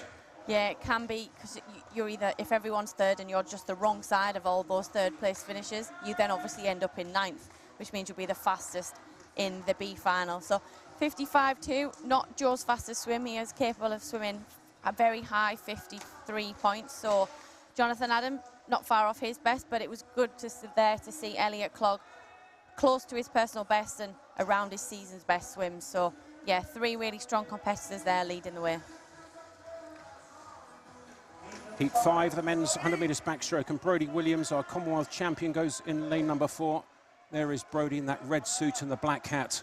What an outstanding Commonwealth Games he had in Birmingham. It was utterly brilliant. Cam Brooker in 3, Brodie Williams in 4. And this is a pretty impressive heat, this one. It's pretty stacked. Yeah, Joe Small there from Swansea University, one of our Welsh swimmers in 5. Samuel Greenbank up in lane 7, Robbie Hemmings in lane 6. So yeah, tough competitors across the field. So I think this one could be slightly faster than the heat before, which puts Joe in that little bit of a tricky position. Not quite sure what's going on here, but again, there's a little bit of an issue on the start. Lane 6, Robbie Hemmings not comfortable with something. There we go. He's now got his feet on the ledge. Very high feet. That yellow hat up there in lane 6. Almost all of his feet out the water. So the second last heat of the men's 100 metres backstroke, and Brodie Williams, the excellent 200 backstroker in lane number 4, has had a decent start, but probably the best start coming in 3 from Cameron Brooker of Bath Performance Centre. Yeah, Brodie there was a silver medalist at the Commonwealth Games last year for Team England, but won gold in the 200 backstroke. So it's not necessarily off the start the best, but he's really worked through that first 50. So his feet do turn on the wall first, 26.36. So pretty quick down that first 50. Well, it was fast, and his turn was very good as well. Very fast around the wall. Really lovely tuck, tight tuck, and his turnover is good too. And this is impressive from Brodie Williams, the second last heat of the men's 100 backstroke. His lifetime best and his season's best, 53.91. I think he's going to be just outside that, is he? 54.5, so 0.6 of a second outside of his season's best and lifetime best, but I think he's done plenty there to make sure that he gets a decent lane into the final. Williams wins it. Second was Cam Brooker. Third, Sam Greenbank. That's a good swim from him, 55.56. Coming in third. Yeah, Samuel Greenbank there in one of the outside lanes in lane 7. Swims a 0.3 personal best. Robbie Hemmings in 4th. Zach Speakman there from the University of Stirling. Another good swim in 5th. So little bit slower in 3rd. Joe Litchfield was 55.2. So if 3 more swimmers in this event are faster than that 55.2, will be in 8th. So really, really tight. But we have got Luke Greenbank in this last heat. Oliver Morgan in lane 3. Jonathan Marshall in lane 5. Sebastian Somerset, a silver medalist in the 50 backstroke yesterday. So very tough competitors in this last heat. There is Luke, Olympic bronze medalist on the 200 backstroke, Olympic silver medalist on the 4x1 medley relay. And of course, this event is possibly the weakest of our medley relay swimmers. So spots up for grabs in Paris next year. Greenbank's got it at the moment, but they're all shooting at him. Greenbank in 4. So the final heat of the men's 100 metres backstroke. Luke Greenbank, our great Olympic medalist, multiple medalist in lane number 4, but Ollie Morgan, one lane closer to us in lane number 3, fastest out, and of course he won gold on that 50 backstroke last night. He's going very quick down this first 50 metres. Yeah, his 50 backstroke yesterday was the second fastest swim in Great Britain, only behind Liam Tancock, and when Liam Tancock set that time, it was actually the world record, so phenomenal swim there. 25.84, particularly fast down that first 50, but after last night, the confidence you'll have going into this swim will be massive. Well, 25.84, and that's to his feet, so he didn't just touch the wall when he got there with his hand, but he had to flip over, and he still went 25.8. This is a really impressive swim. Ollie Morgan of University of Birmingham, but he's only just started taking training seriously, and this is really impressive. Looked like he eased up a little bit. 53.7. Woohoo! I'll tell you what, there's quite a few gasps in the auditorium here, because that's a 1 second lifetime best, and that is very, very impressive indeed. Well, I wouldn't be too surprised if that would win the final tonight. So that's a really impressive heat swim, Amy. Yeah, very, very good swim there. Whole second clear of the rest of the field. He just looked so strong. The first 25, he was out fast. The 50 was out very, very quick, but he just built that last 25 metres into the wall, and he almost looked like he was getting faster. So for a really good 50 swimmer, that's quite impressive. So Oliver Morgan there leads the way into tonight's finals. Brodie Williams, Jonathan Adam, and down there it is Matthew Ward, the junior swimmer, that sneaks in 8 and 55.14. So big final tonight. There's 9 through 16 for the B final. Joe Small just making it in by 4/100ths of a second ahead of Jonathan Marshall into that B final. But the A final's going to be so interesting. Morgan going in fastest by, what, a full second. Luke Greenbank, well, he's been ill, so he's sort of on a little bit of a comeback. He's had a really bad cold, I believe. So not a bad swim from him, and probably saving a little bit. He didn't need to do that much in the heats this morning, saving himself probably a little bit for the final, but I would imagine his heart and his nerves are a little bit on edge with seeing a 53.7. That's pretty quick. Yeah, it wasn't his best swim, wasn't his quickest in terms of his personal best, but for Luke, especially in the 100, that was a pretty good heat swim, I think. So yeah, he might be thinking I was a whole second behind and they're pretty quick, but we know Luke, when it matters, can really pull something special out, and he has got that strength being the 200 swimmer. So for him to do 2 in one day is not a big ask. We don't know how quick that was and how much effort that took for our winner this morning in the heat. So yeah, tonight a really, really interesting final, and that head-to-head. Next race up is the women's 200 metres breaststroke. There's 8 heats in total. Heats 1 and 2 will be swum at lunchtime with a lunchtime session. So we're going to start with heat 3. 6 heats swum in the morning session of each event. So this is heat 3 of 8 of the women's 200 metres breaststroke, and Holly Robinson of Repton, the fastest seed, going in lane number 4. Morgan Brand of Rugby in 5, and Cora Lanham of Streeton District in 3. 200 breaststroke.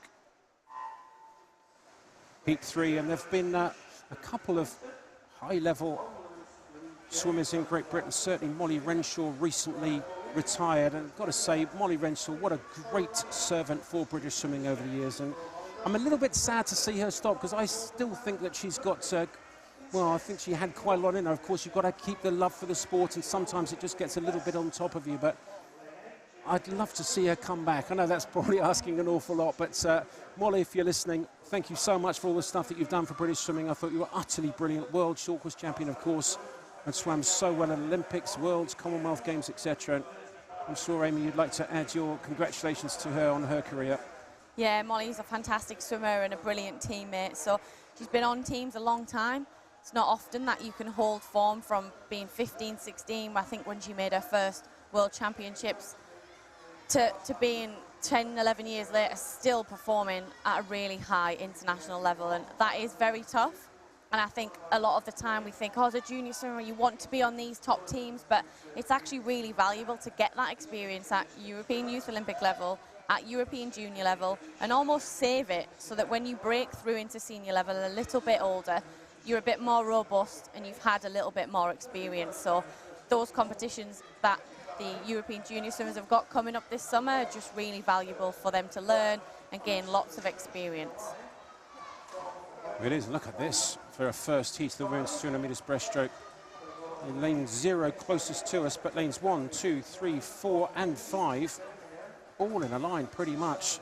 Led at the 100 was the swimmer from Streatham District, Cora Lanham, and that's a black suit just about in the lead in lane number 3 from Claire Huelu of Plymouth in 2. Yeah, these girls here, nothing really splitting them. 0.1 there from first and second at the turn. So it's all about what you've got on this last 50. Some of these breaststrokers will choose to increase that stroke rate a little bit. Now their legs are being worked quite hard and being a little bit more fatigued. So it's all about really stretching down the last 50, not getting short, and just holding on to as much water as you can with every single stroke. So Claire Huelu of Plymouth looking good, swimming strongly down this last 50 metres. She's not dropped the rest of the field. She's in lane 2. Still going well is Lanham of Streatham District in 3. In 4, Holly Robinson of Repton. Really close finish. It looks like Huelu got it. Second was Holly Robinson. Third, Cora Lanham. And fourth, Morgan Brand. But very, very tight between those first 4. Yeah, more personal best there.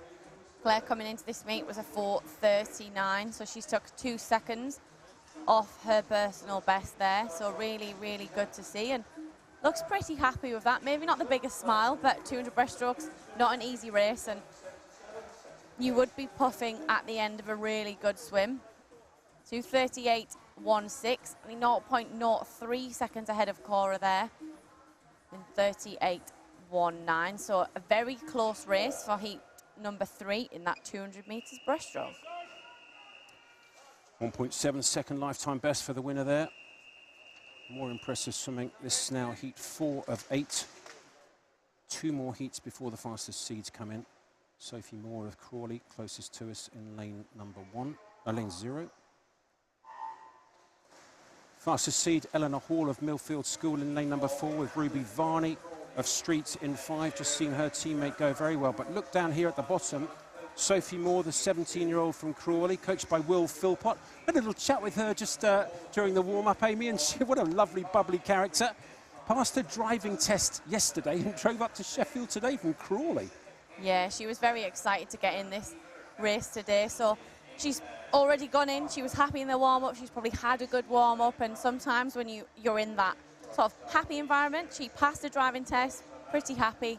She's just gone down that first 50 with a lovely stroke, lovely technique, 35.31. So out pretty well, and looks like her entry time of 2:39.0 will be up for grabs there. Well, it certainly will. And we were talking to Will Philpott, our coach. What a swimming family they've got. I think his granddad set up, was it Killer Whales Swimming Club back in '76 or something like that? But anyway, his dad was international. Will coaching now Sophie Moore down in lane number 0. He said, use the occasion to swim quick. And she's certainly doing that at the bottom. First to turn up the 100 metres, it is Sophie Moore of Crawley.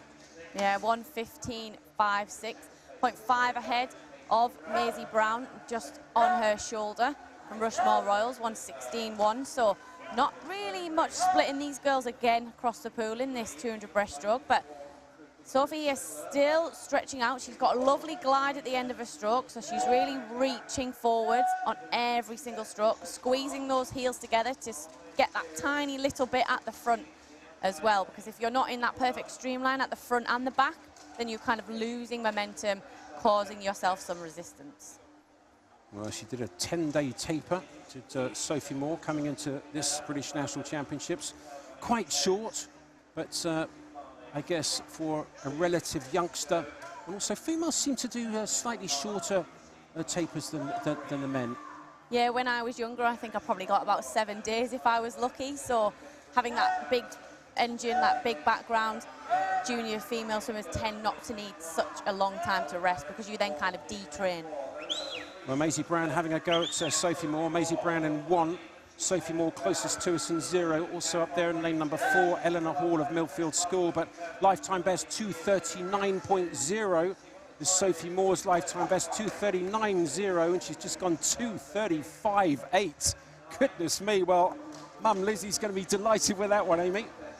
Yeah, she looks pretty happy, kind of waving up here at her coach. And that's exactly what these British Championships are about. As she said, she wanted to use the occasion. She was told, use the occasion to get in and bring out the best in your performance. So 2:35.82 there. Massive swim from her.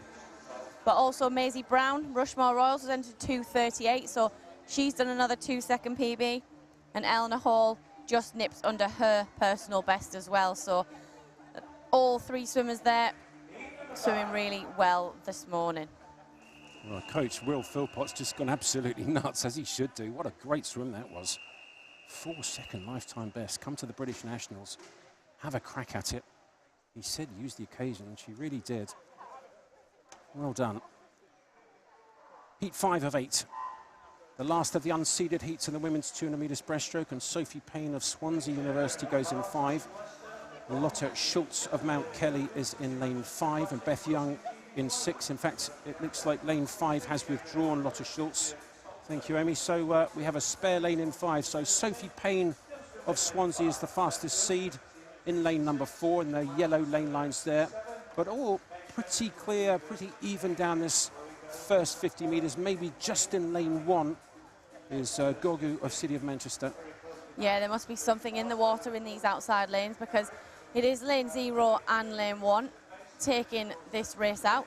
Closing behind them over the other side of the pool, in lane 8 is Paige Fenton, and in 9 is Chloe Brown. So almost the inverted spearhead ever so slightly in this race. But we've seen plenty of personal bests from these outside lanes, so it just shows that these swimmers know that they've got to get in and perform if they want to make it back, especially into those junior finals where there is that age restriction. Denisa Elo-Gogu of City of Manchester Aquatics in lane 1, taking it out in this, the last of the unseeded heats of the women's 200 metres breaststroke. First to turn at the halfway, just by 9/100ths ahead of in lane 0. The closest to us is Emily Farr of City of Leicester, and Emily having a slightly better turn there, Amy. Yeah, she used that underwater phase, so that really big pull, that glide and kick, and then as you recover up to the surface, you carry that momentum. So you want to maximise that, because you actually move very fast when you're pulling and pushing and just really tight in that streamline position. So it's a massive advantage to really work those things in training, because as we've just seen, they make such a big difference when you're racing. You're absolutely right, they really do. And lanes 3 and 4 in the centre, 0, 3 and 4, all pretty even. Emily Farr closest to us in 0. In 3, it's Gabrielle McCulloch of City of Salford. In 4, Sophie Payne. And these three now bringing it home in this last of the unseeded heats, heat 5, the women's 200 metres breaststroke. And it looks like maybe Gabrielle McCulloch of City of Salford starting to swim away down this last 15 metres or so. The yellow hat with the red writing of City of Salford looking strong down this last 10 metres or so, driving for the wall. Her lifetime best 2:37.3, and that's going to be a big lifetime best again, 2:36.8. So another half second underneath her lifetime best. McCulloch wins it from Payne in second, and third was Farr.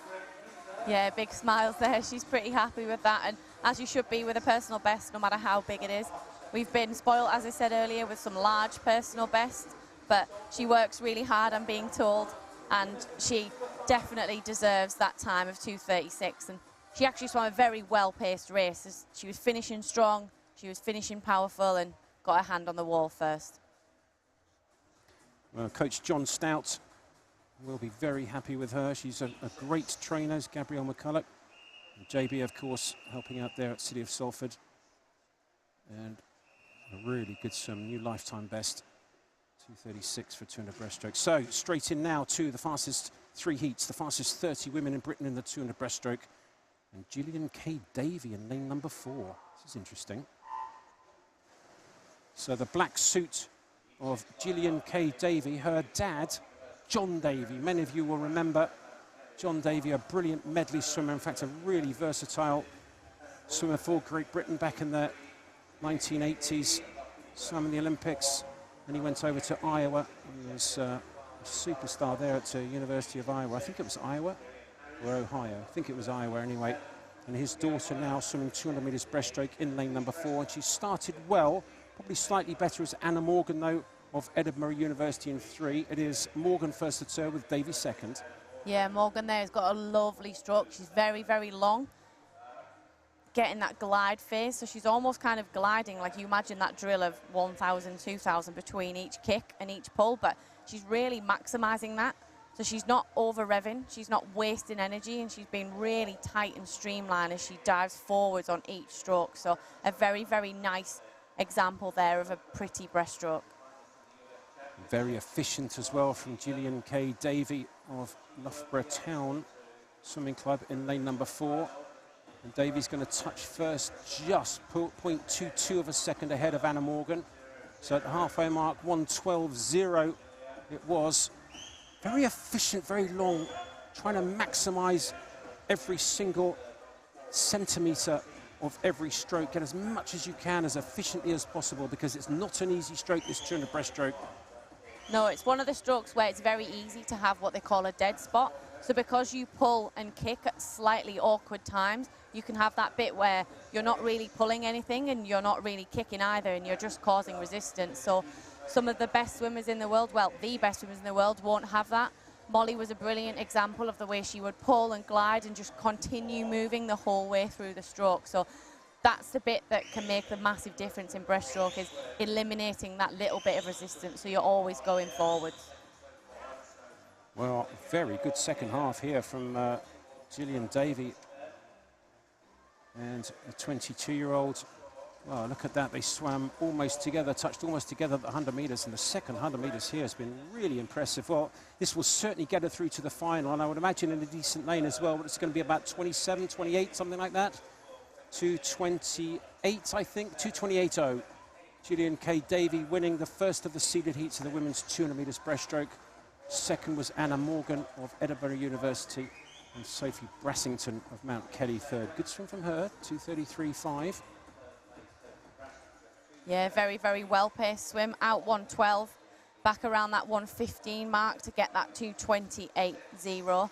So very, very good pacing there. 2:28.06. Ended up being almost 3 seconds clear of the rest of the field. So Anna Morgan there from the University of Edinburgh, 2:31.91, leads Sophie Basington from Mount Kelly, who had an entry time of 2:34, so personal best swim there from her as well. Second last heat of the women's 200 breaststroke, and Carla Hanlon of Edinburgh University goes in lane number 4 as the fastest seed in this, the second last heat. Ranked number 2 in Great Britain coming into this meet, and she had a really good 50 metres breaststroke, massively fast. Yeah. Scottish record?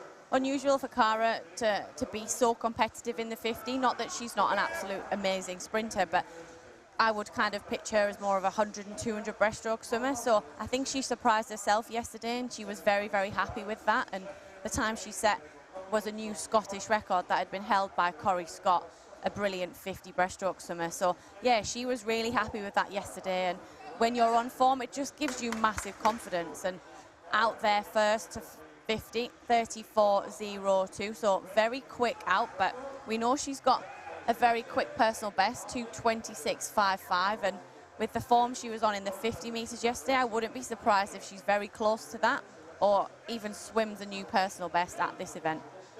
Love watching these distance breaststroke swimmers as well, the 200 metres breaststroke. Look how much distance she gets on every single stroke, maximising the efficiency. Try and get as far as you can. Molly Renshaw was brilliant at this. Abby Wood similarly, just so beautiful. Get as much as you can from every single stroke. Maximise the distance for the effort that you're putting in. Hanlon first to turn at the 100 metres mark. Second down in lane 0 is Caitlin Hartley of Hatfield, but looking so comfortable right in the centre, Cara Hanlon. Yeah, she does have such a lovely stroke, and you quite often see that, in particular in the women's events, that their stroke count will be a lot lower. Around that 20-22 is very low. Some of the boys, in particular in the men's breaststroke, I know Ross Murdoch would do about 12 to 13 strokes in training quite regularly and just practice being very long and very efficient. And when you practice being that efficient, when you're then in the racing environment and you're under pressure, you've got the ability to not mess up a little bit, but you've been practiced being so good that when you're just good when you compete, you're then a fantastic swimmer. And Cara here, you can see her squeezing those hands together at the front, squeezing those feet together at the back, and gliding at the end of every stroke. So Cara Hanlon leading for Edinburgh University, and the young Repton swimmer Anna Bowley also swimming well and having a go at her in the black cat and that light aquamarine suit in second place, and she's coming back pretty well. This is going to be a slightly slower heat than the previous heat that was won by Gillian K. Davey. So 2:31, well, she's done enough, Cara Hanlon. Didn't really need to do too much at all to make it through to the final, and winning the second last heat will certainly put her through to the final with 2:31.4. Anna Bowley second, 2:32.7, but impressive without really needing to do an awful lot there, Amy. Yeah, it looks quite comfortable then. She's got a big smile on her face after the race, so it can't have been too difficult that you're huffing and puffing. But yeah, just done enough. Sometimes that's all you need, and especially after kind of the excitement of the 50 yesterday, she might not have got the best sleep. She'd be pretty happy with that, maybe up a little bit from caffeine and those kinds of things. So sometimes for our senior swimmers, it is a little bit difficult to shake off the cobwebs and get a good night's sleep. So yeah, she should be pretty happy with that this morning. She's definitely done more than enough to be in one of those centre lanes in the final. This is the final heat of the women's 200 breaststroke. It is heat 8. And Elizabeth Booker of Loughborough Performance Centre, coached by Dave Hemmings, right in the centre in 4. Sienna Robinson in 5. Leah Schlossen of Leeds down in lane number 2. Quite a few people of junior age. In lane number 1 is a 14-year-old, Theodora Taylor of Torvine Dolphins. 14 years of age, and she's actually had one of the better starts. The white hat closer to us up there in 5. Sienna Robinson also gone off quick. Yeah, she had a very good start there. Got a slightly higher stroke rate than we've seen in some of the other swimmers, but that doesn't mean it's not as efficient if you're still holding all that water. And going out really well in lane 5 is Sienna Robinson from Sheffield. He's 17 years of age, maybe looking at that British age group record. So this is her home pool, coached by Mike Taylor. Personal best of 2:27.18. So she's got a couple of seconds to take off if she's looking to get close to that, but at the British Championships is a perfect time to aim towards those big swims. Well, these two quite a long way ahead of the rest of the field, and this is pretty quick. I've got to tell you, down this first 100, she's going to go 1:09 or so, 1:09.8. Sienna Robinson of City of Sheffield. Well, she can certainly come back off that. The age group record for the 17-year-olds is 2:25.10. So it is Sienna Robinson, the local lass from the City of Sheffield, here at this wonderful Ponds Forge Centre in Sheffield, leading from Elizabeth Booker of Loughborough Performance Centre in 4, and these two way out in front. What have they got, about a 6 or 7 metre lead from the rest of the field at the moment? Yeah, and Sienna Robinson looks really, really good here. She turned in 1:09.8. So we keep an eye on the scoreboard, 1:48.42. So tying up a tiny bit there. 2:25 might be a little bit ambitious for her this morning, but still having a fantastic swim. And Elizabeth Booker there just underneath her on the screen, going with her from Loughborough Performance Centre. Both of these women look like they're trying pretty hard here, and they're way ahead of the rest of the field. It's still Sienna Robinson of City of Sheffield in 5, but starting to eat into that lead a little bit is Elizabeth Booker from Loughborough Performance Centre. And Booker now just overtaking inside this last 10 metres or so. Time's going to be 2:28 low, 2:27 high, 2:28.0. Booker wins it. Sienna Robinson second, and both of them will be comfortably through to the final this evening. And there's an awful lot of 2:27s and 2:28s, so that's going to be one heck of a scrap. The consideration time for the World Championships, 2:23.3. So that's a really quick time they've got to shoot for. But we've got 5 or 6 swimmers all pushing each other. Not impossible.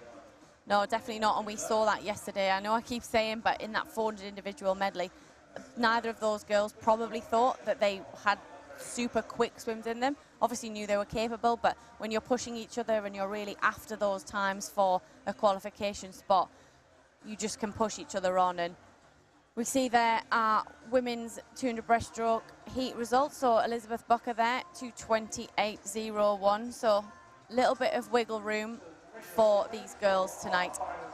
So as the finalists of the women's 200 breaststroke, Booker goes in fastest. It is provisional, of course. Gillian K. Davies second, just 5/100ths back. But look at that, 2:28.0, 2:28.0, 2:28.5. Sienna Robertson second. Hanlon can certainly go faster. There's a lot of women in there who can go really quick. Top 16 A and B finals. So Karis O'Reilly of City of Sheffield will be in the B final. Subject, of course, to confirmation. Still a couple of heats still to go in the slower heats in the afternoon session. Yeah, very good swims there from those girls. We saw plenty of lifetime bests, plenty of big swims, and lots of opportunity tonight. Lots of swimmers there going for European Junior consideration times, as well as European Youth Olympic Festival places, World Champion spots, and obviously that LEN under 23 event. So lots of competition and lots of good swims in that women's 200 metres breaststroke. And I think, Amy, there's 5 events, 5 international competitions that can be selected for the juniors this summer. It's an awful lot of stuff.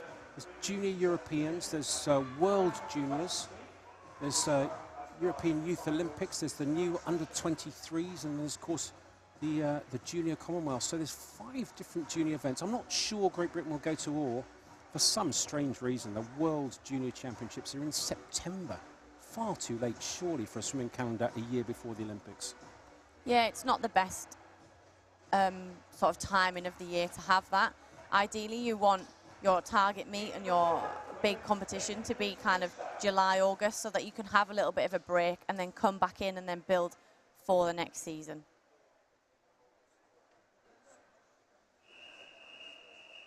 So we've got the women's 800 metres freestyle this morning.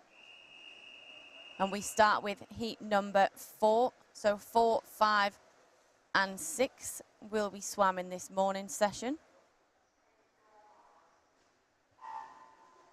Our straight final, so no heat for the 800 metres freestyle, so that final will be swum in tonight's final session, so make sure you join us later for that.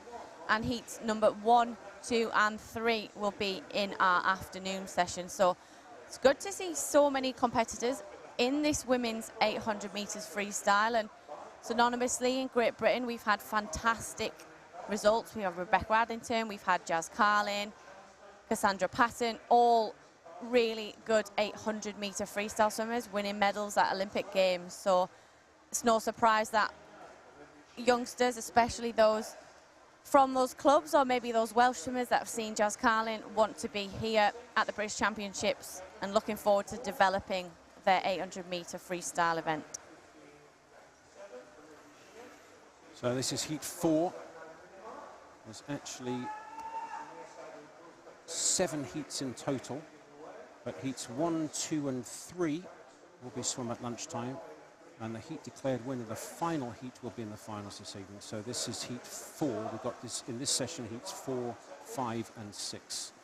So this is the first of 3 heats that we will see in this session. And Grace Cummins of Thanet up there in lane 8 will lead down this first 130 metres or so, with Kate Cotter of Chelmsford City in 6. 4 swimmers almost in a row at the moment, certainly the first 2. Cummins in 8, Cotter in 6, and then there's Belt in 5 and Chadwick in 4. I keep on asking you this. Did you did 400 medley, you did 200 fly, you did freestyle, you did 800 freestyle. I think you got a medal at the European Championships in the short course pool. Did you do 800 free long course? Sort of. I really just... Go on, what medals did you get? No, definitely no medals internationally, but I remember as a junior swimmer, so when I was 11, 12, 13 and 14, I had no choice but to swim basically every event that I kind of qualify at the British Summer Nationals. So I came from a programme where I swam every event. You were trained as a medley swimmer. So when I wasn't very good at butterfly and freestyle, I had no choice but to do them anyway. And obviously that set me in good stead a lot later on in my career, which I'm very thankful for. So There's plenty of times where I'd swim the 800 freestyle, basically just to practice what I might do at the end of the 400 medley, because the 800 freestyle is probably just as taxing as a 400 when it comes to that last 50 meters. So a lot of the time in the distance events, for me, it was practice for my other swims, but we will see a lot of these 800 meter freestyle swimmers also in the women's 1500 meters freestyle a little bit later in the week. It's a brutal double as well, isn't it? The 8 and the 15. They've actually added the women's 1500 meters to the Olympic programs, and there's the 8 and the 15 now at both the Olympics and the World Championships. And with that, and then some of these distance swimmers also going to the open water, which is 10,000 meters. It's an awfully difficult triple, isn't it? The 8, the 15, and the open water 10,000 meters. You've got to choose, I think, some of them really having to choose. I mean, the very, very best have a crack at all of them. Yeah, we've seen, especially Gregory Paltrineri in the men's event, does the 8, the 15, the 10K, and he's very competitive in all of them. And I think once upon a time, he used to be an open water swimmer, and you thought, well, I don't really need that speed. But nowadays, it becomes the last 20 meters of a 10K can be split by 0.01, 0.02. So it's very important for those swimmers that maybe prefer the open water events, that they're still working on their speed and working on that in the pool and being competitive. Indeed, in actual fact, I think qualification for some of the summer meets actually will be done in the swimming pool this year. So to do some of the open water qualification actually will be taken from swimming pool races. I've not heard of that before. It's an interesting twist, because it's not quite the same using the walls as it is to just swim open water, no walls, and not really being able to see particularly easily. No, but I think a lot of the junior swimmers might not have had the experience of open water swimming. I, once upon a time, not to blow my own trumpet, swam well at the 800 freestyle at the British Championships and then got invited to try open water. So the one and only time I ever swam 10K was in Israel in Eilat, but it gave me the chance to have a go at that and see if I could be any good. So I think it's really important for athletes' development to have the opportunity to be invited to see if they're any good at the open water events, because a lot of the time all the swimmers will come from being a pool swimmer that might have then transitioned into open water swimming. Well, I'll ask you in a minute how it went in Eilat, but when you said the one and only time that I swam, I'm guessing there's a little bit of a clue in there, but that was the, what was that, the 450 metre turn, I think, in this first heat of 3 in this session of the women's 800 metres freestyle, coming into the 500 metres turn now, so 6 lengths to go at this turn in the first of 3 heats that we will see here. And Evangeline Belt of Plymouth Leander, comfortable first 300 metres or so, but has picked it up in the last 200 and now looks very strong. Belt leads from Cotter in lane 6 second. In third, it looks like it might be in lane 3, Ella Bloxage of City of Salford, but way out in front now, these two. And Cotter in 6, being led by Belt of Plymouth Leander in 5. And Belt's starting to look pretty strong here. She's going a little bit to her feet, a little bit more than I expected. It's quite early to start a charge, is it not? Yeah, I think it's very individual how you swim 800 metres freestyle, but I used to kind of break it down into 4 200 metres. So 200 to get into the race and be settled on that pace. So you're aiming to split the pace that you want to hold for the whole 800 metres as soon as possible. Then the second 200, you just hold that. I used to think about holding that by using my arms, so I was saving my legs a little bit. The third 200, where it starts to get a little bit difficult, I'd maybe pick up the leg kick a tiny bit just to balance the front of my stroke, because I was getting a little bit tired. And then kind of the last 200, it was about building each length so that my last length, as my arms were fatiguing, my legs were really going. Well, that is fascinating, because picking up your legs is exactly what young Evangeline Belt has just done in that third 200 metres. And so now, Amy, tell us again the fourth 200. What's she going to be looking at now? She did look like she's done it, swimming it similarly to how you did it. She's picked up the kick in that 400 to 600. Now what do you think she's going to be thinking about here? It's really important in this bit not to get kind of very scrappy, so not to let your arms basically start to slip water, your stroke to shorten, and just kind of think, well, my legs are fresh, I'll just kick. you've really got to think about holding that breathing pattern as well, which you've been doing for the whole first 600. It's very easy to think, oh, I'm used to breathing 2 and then 4, and now all I'm going to do is breathe every 2 because I'm starting to get tired. But you breathe a certain way for a reason. You practice that because you're probably the most efficient with that breathing pattern. So when you get tired, it's almost having that discipline to be able to hold that technique, because ultimately the technique is what will make you go faster. Well, the technique, very important. 100 metres to go. The technique remains very strong indeed from Evangeline Belt of Plymouth Leander, and she looks good. She's leading now by about 6 metres or so from Kate Cotter of Chelmsford City. Stepped up the pace. Now in lane number 3 is Ella Bloksic of City of Salford in 3rd. In 4th, he'll be down in 1 is Molly Fisher of Rotherham Metro, with Fiona Byrne of City of Liverpool closest to us, right on her shoulder. But no doubt about the leader, Kate Cotter. And she took it fairly comfortably for that first 250 or so, and then just started picking it up and swam almost, Amy, exactly as you said you used to swim it. Really interesting. Yeah, Belt from Plymouth Leander really now working super hard. She's gone to those legs. You can see the splash, and she's thinking, I've only got 1 length to go. What have I got left? And Kate Cotter there, who's just chasing down this last 50, was our junior 400 individual medley winner from last night. So it's a big ask to come back this morning and do the 400 medley and the 800 freestyle, but a lot of the time the tough competitors are the ones who tend to do a lot of the big events. And finishing first there in a time of 9:06:33, it was Evangeline Belt. Second, Kate Cotter from Chelmsford there, 9 minutes 12:95. And it was Ella Bloksic from the City of Salford there, 9:14:26. So pretty good swimming from all of these girls.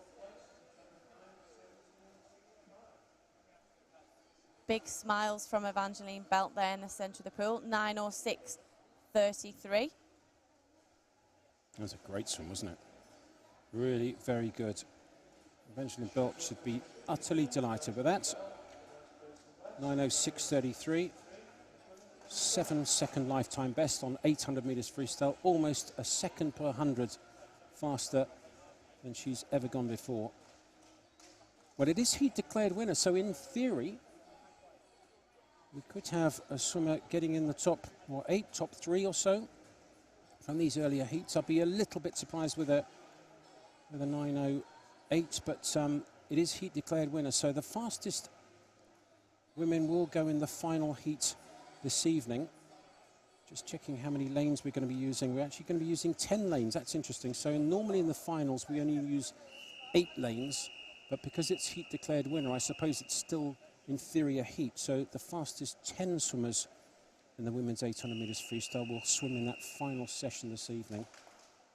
Thank goodness they don't have to do heats and finals, Amy.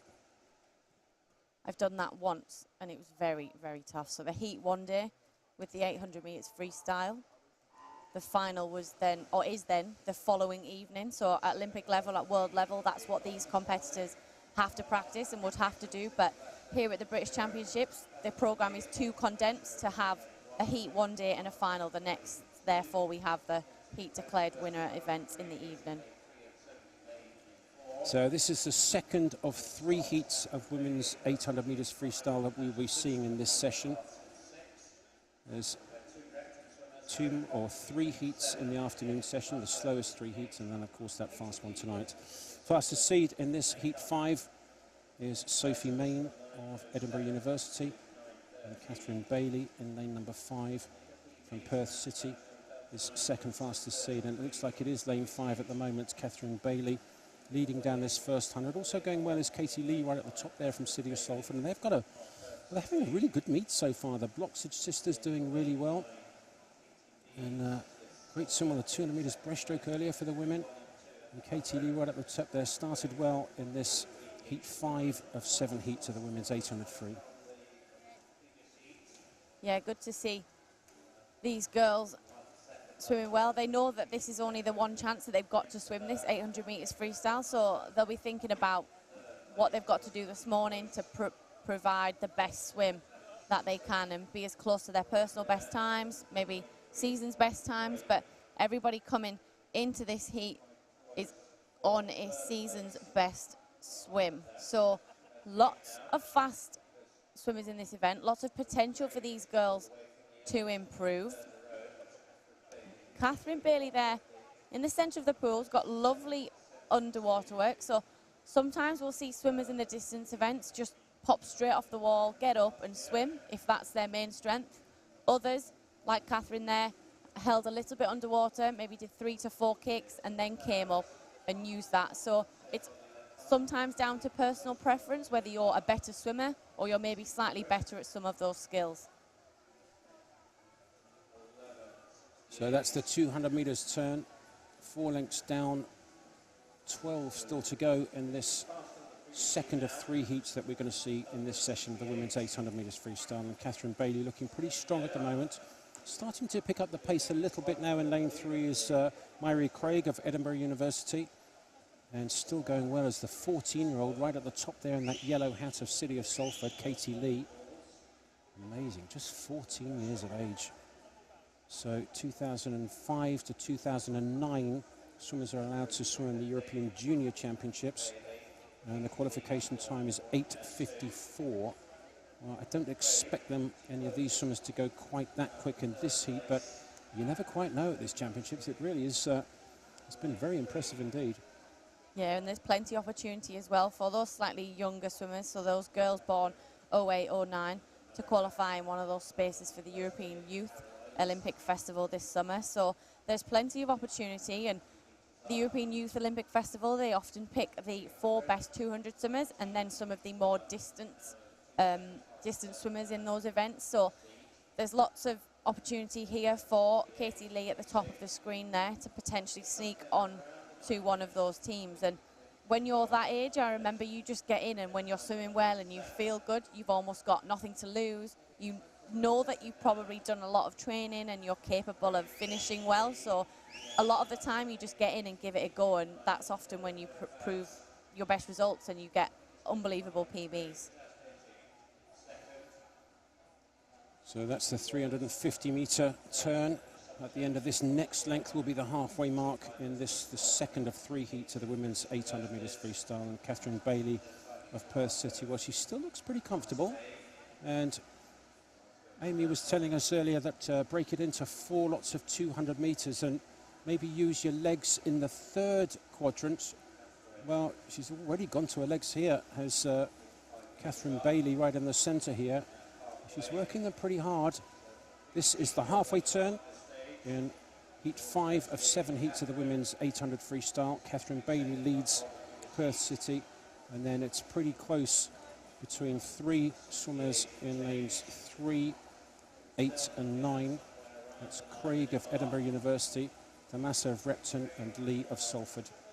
Yeah, really close there for second place. That battle is on the top side of the screen. So you've got Katie Lee in lane 9 and lane 8, Henrietta Damasa. So those 2 girls battling out between them. Probably haven't got much of an idea of what's going on the far side of the pool, but that looks to be serving them well. So Katie Main there in lane 4, just out of shot in the centre lane. So sometimes when you're in the centre of the pool and you're maybe not as confident in your ability, or you're not feeling the best, it's a little bit daunting because you know that you're ranked to be one of the better swimmers in that event. But Catherine Bailey there in lane 5 from Perth City, actually coached by Anne Dixon.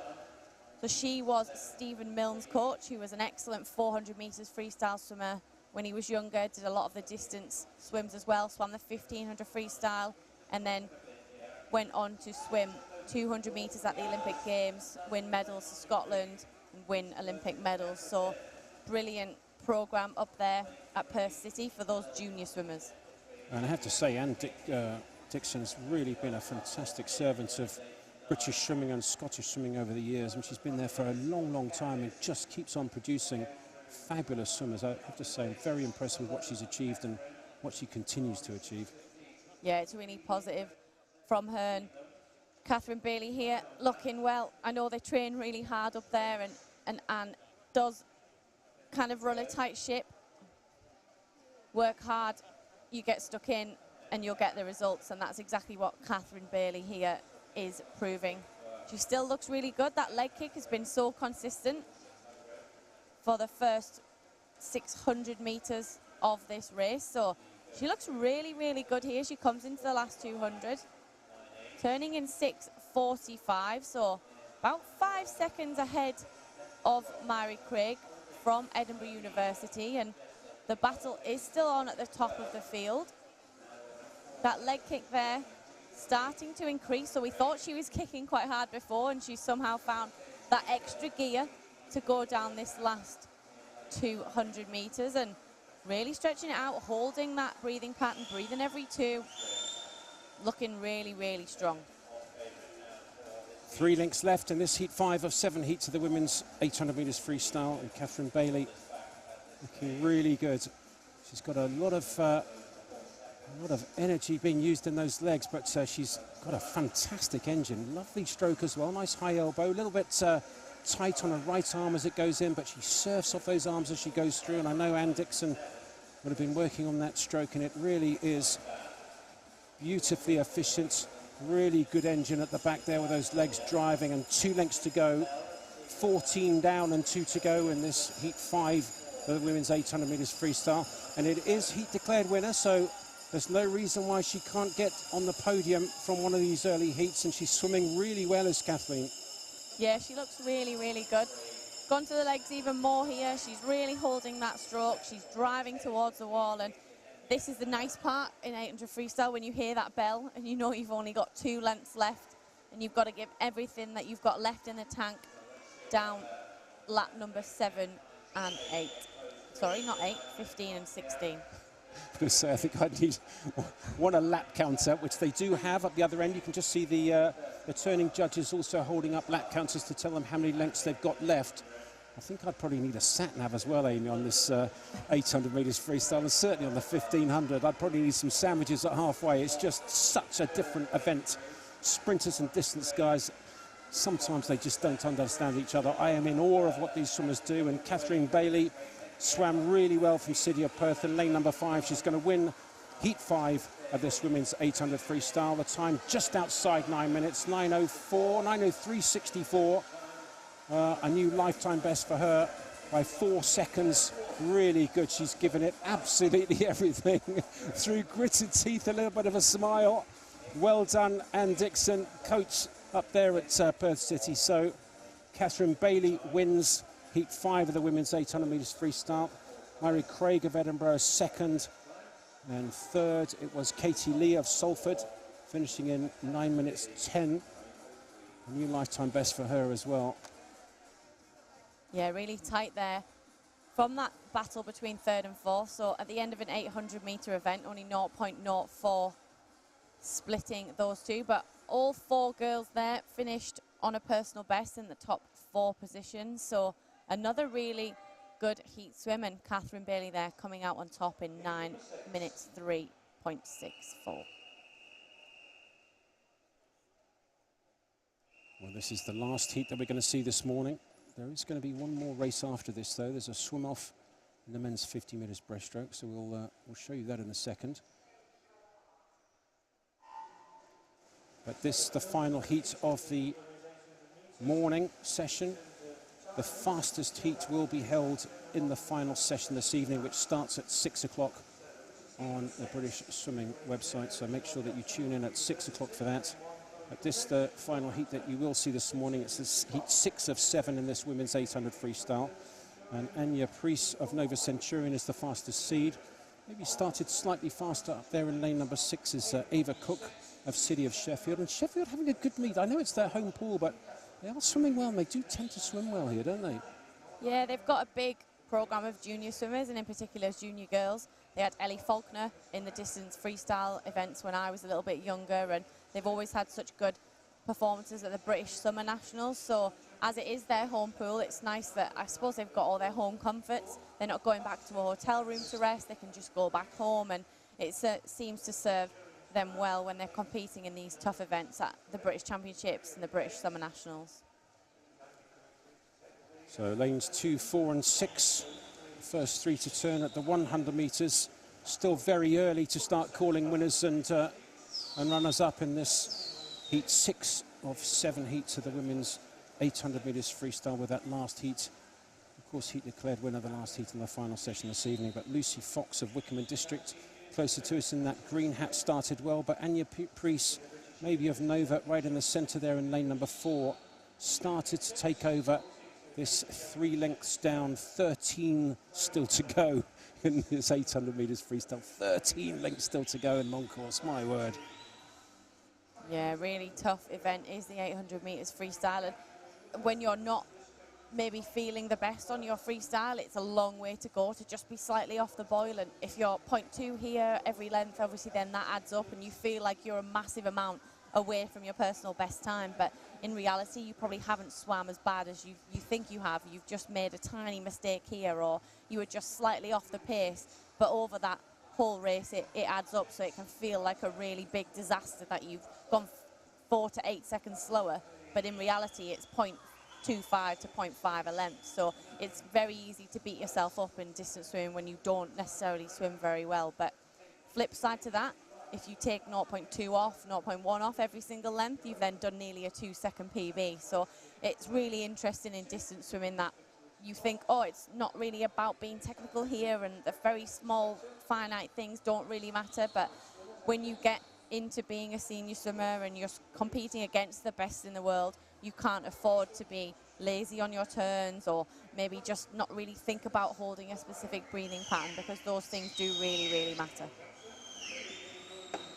Well, they certainly do, and let's say there's 15 turns in this 800 metres freestyle, and if you just get 5 centimetres better on every turn, that's 75 centimetres. It's not far off a full metre just by doing something tiny on every single turn that makes it better. And it's where you can work an awful lot on the swimming phase to try and make up a metre in the pool, but just a little bit tighter on every single push, a little bit stronger of a kick, a little bit better of a streamline, and it can make an enormous difference. And that was the 300 metres turn, and Anya Priest of Nova Centurion still leading, but it's a good race still between Priest in 4, Fox in 2 from Wickham and District, and still there up in lane number 5 is Holly Wilson from City of Leeds. And these 3 swimmers are now about 5, 6, 7, 8 metres ahead of the rest of the field. Yeah, and we've got lots of junior swimmers in this event. So we've got 1, 2, 3, 4, 5, 7 of these swimmers will be looking for that junior consideration time. There is 2 junior swimmers to come tonight, but at the European Juniors you can swim 4 British swimmers in that event. So we have Amelie and Ashley coming up tonight, but that doesn't mean that some of these swimmers this morning might not even swim faster than those girls that are coming up tonight, or earn themselves a place on that team. So really important when you think, I'm out of the pace, I may be slipping behind, and you can't really see what's going on, that you just stick to that race plan of yours, because ultimately you might not be chasing the swimmer in front who's a little bit older. You might be really working on achieving one of those consideration times for a specific junior meet this summer. Well, this is interesting. The junior consideration time is 8:54. So if you do double the 400 metres turn time there of Lucy Fox down in lane number 2, she split 4:25 at the halfway mark. So 2 of those is 8:50. So if she can even get reasonably close to even splitting, she certainly could do that qualification standard of 8:54. I would imagine it's a consideration time, must be, rather than an automatic qualification time. But Lucy Fox, closest to us from Wickham, seems to have picked up the pace a little bit and looks maybe the stronger of these 3 leaders now, with Anya Priest of Nova Centurion just getting dropped a little bit. The 500 metres turn, 6 lengths to go in this heat 6 of 7 heats of the women's 800 freestyle. And Lucy Fox, Amy, starting to look a little bit stronger and maybe starting to swim away a little bit. Yeah, she looks quite comfortable here, a little bit red in the face, but she's obviously really now working on bringing in those legs to help her balance that stroke and kind of keep that momentum up as she goes through the second part of this race. And it's very easy to kind of burn too much energy too quickly, but sometimes we'll see, especially in junior swimming, swimmers even split an 800 metres freestyle because they maybe didn't have enough confidence to go out very fast, and then they've had a lot of energy left, or they're just very diligent trainers and they know exactly what they need to split, and they just do it length after length after length. I'd like to see her somewhere in the region of maybe 6:39 or something like that if she's going to get under this 8:54. 6:39 at this turn. She's going to be quite close to that, maybe just outside of it. Let's have a look. 7, 8, 9, something like that, just on 6:40 was she? 6:40.00. So the last 200 metres she's going to have to go 2:14, which she can definitely do. She's picked up the pace as Lucy Fox of Wickham District, and this is a really good swim from her.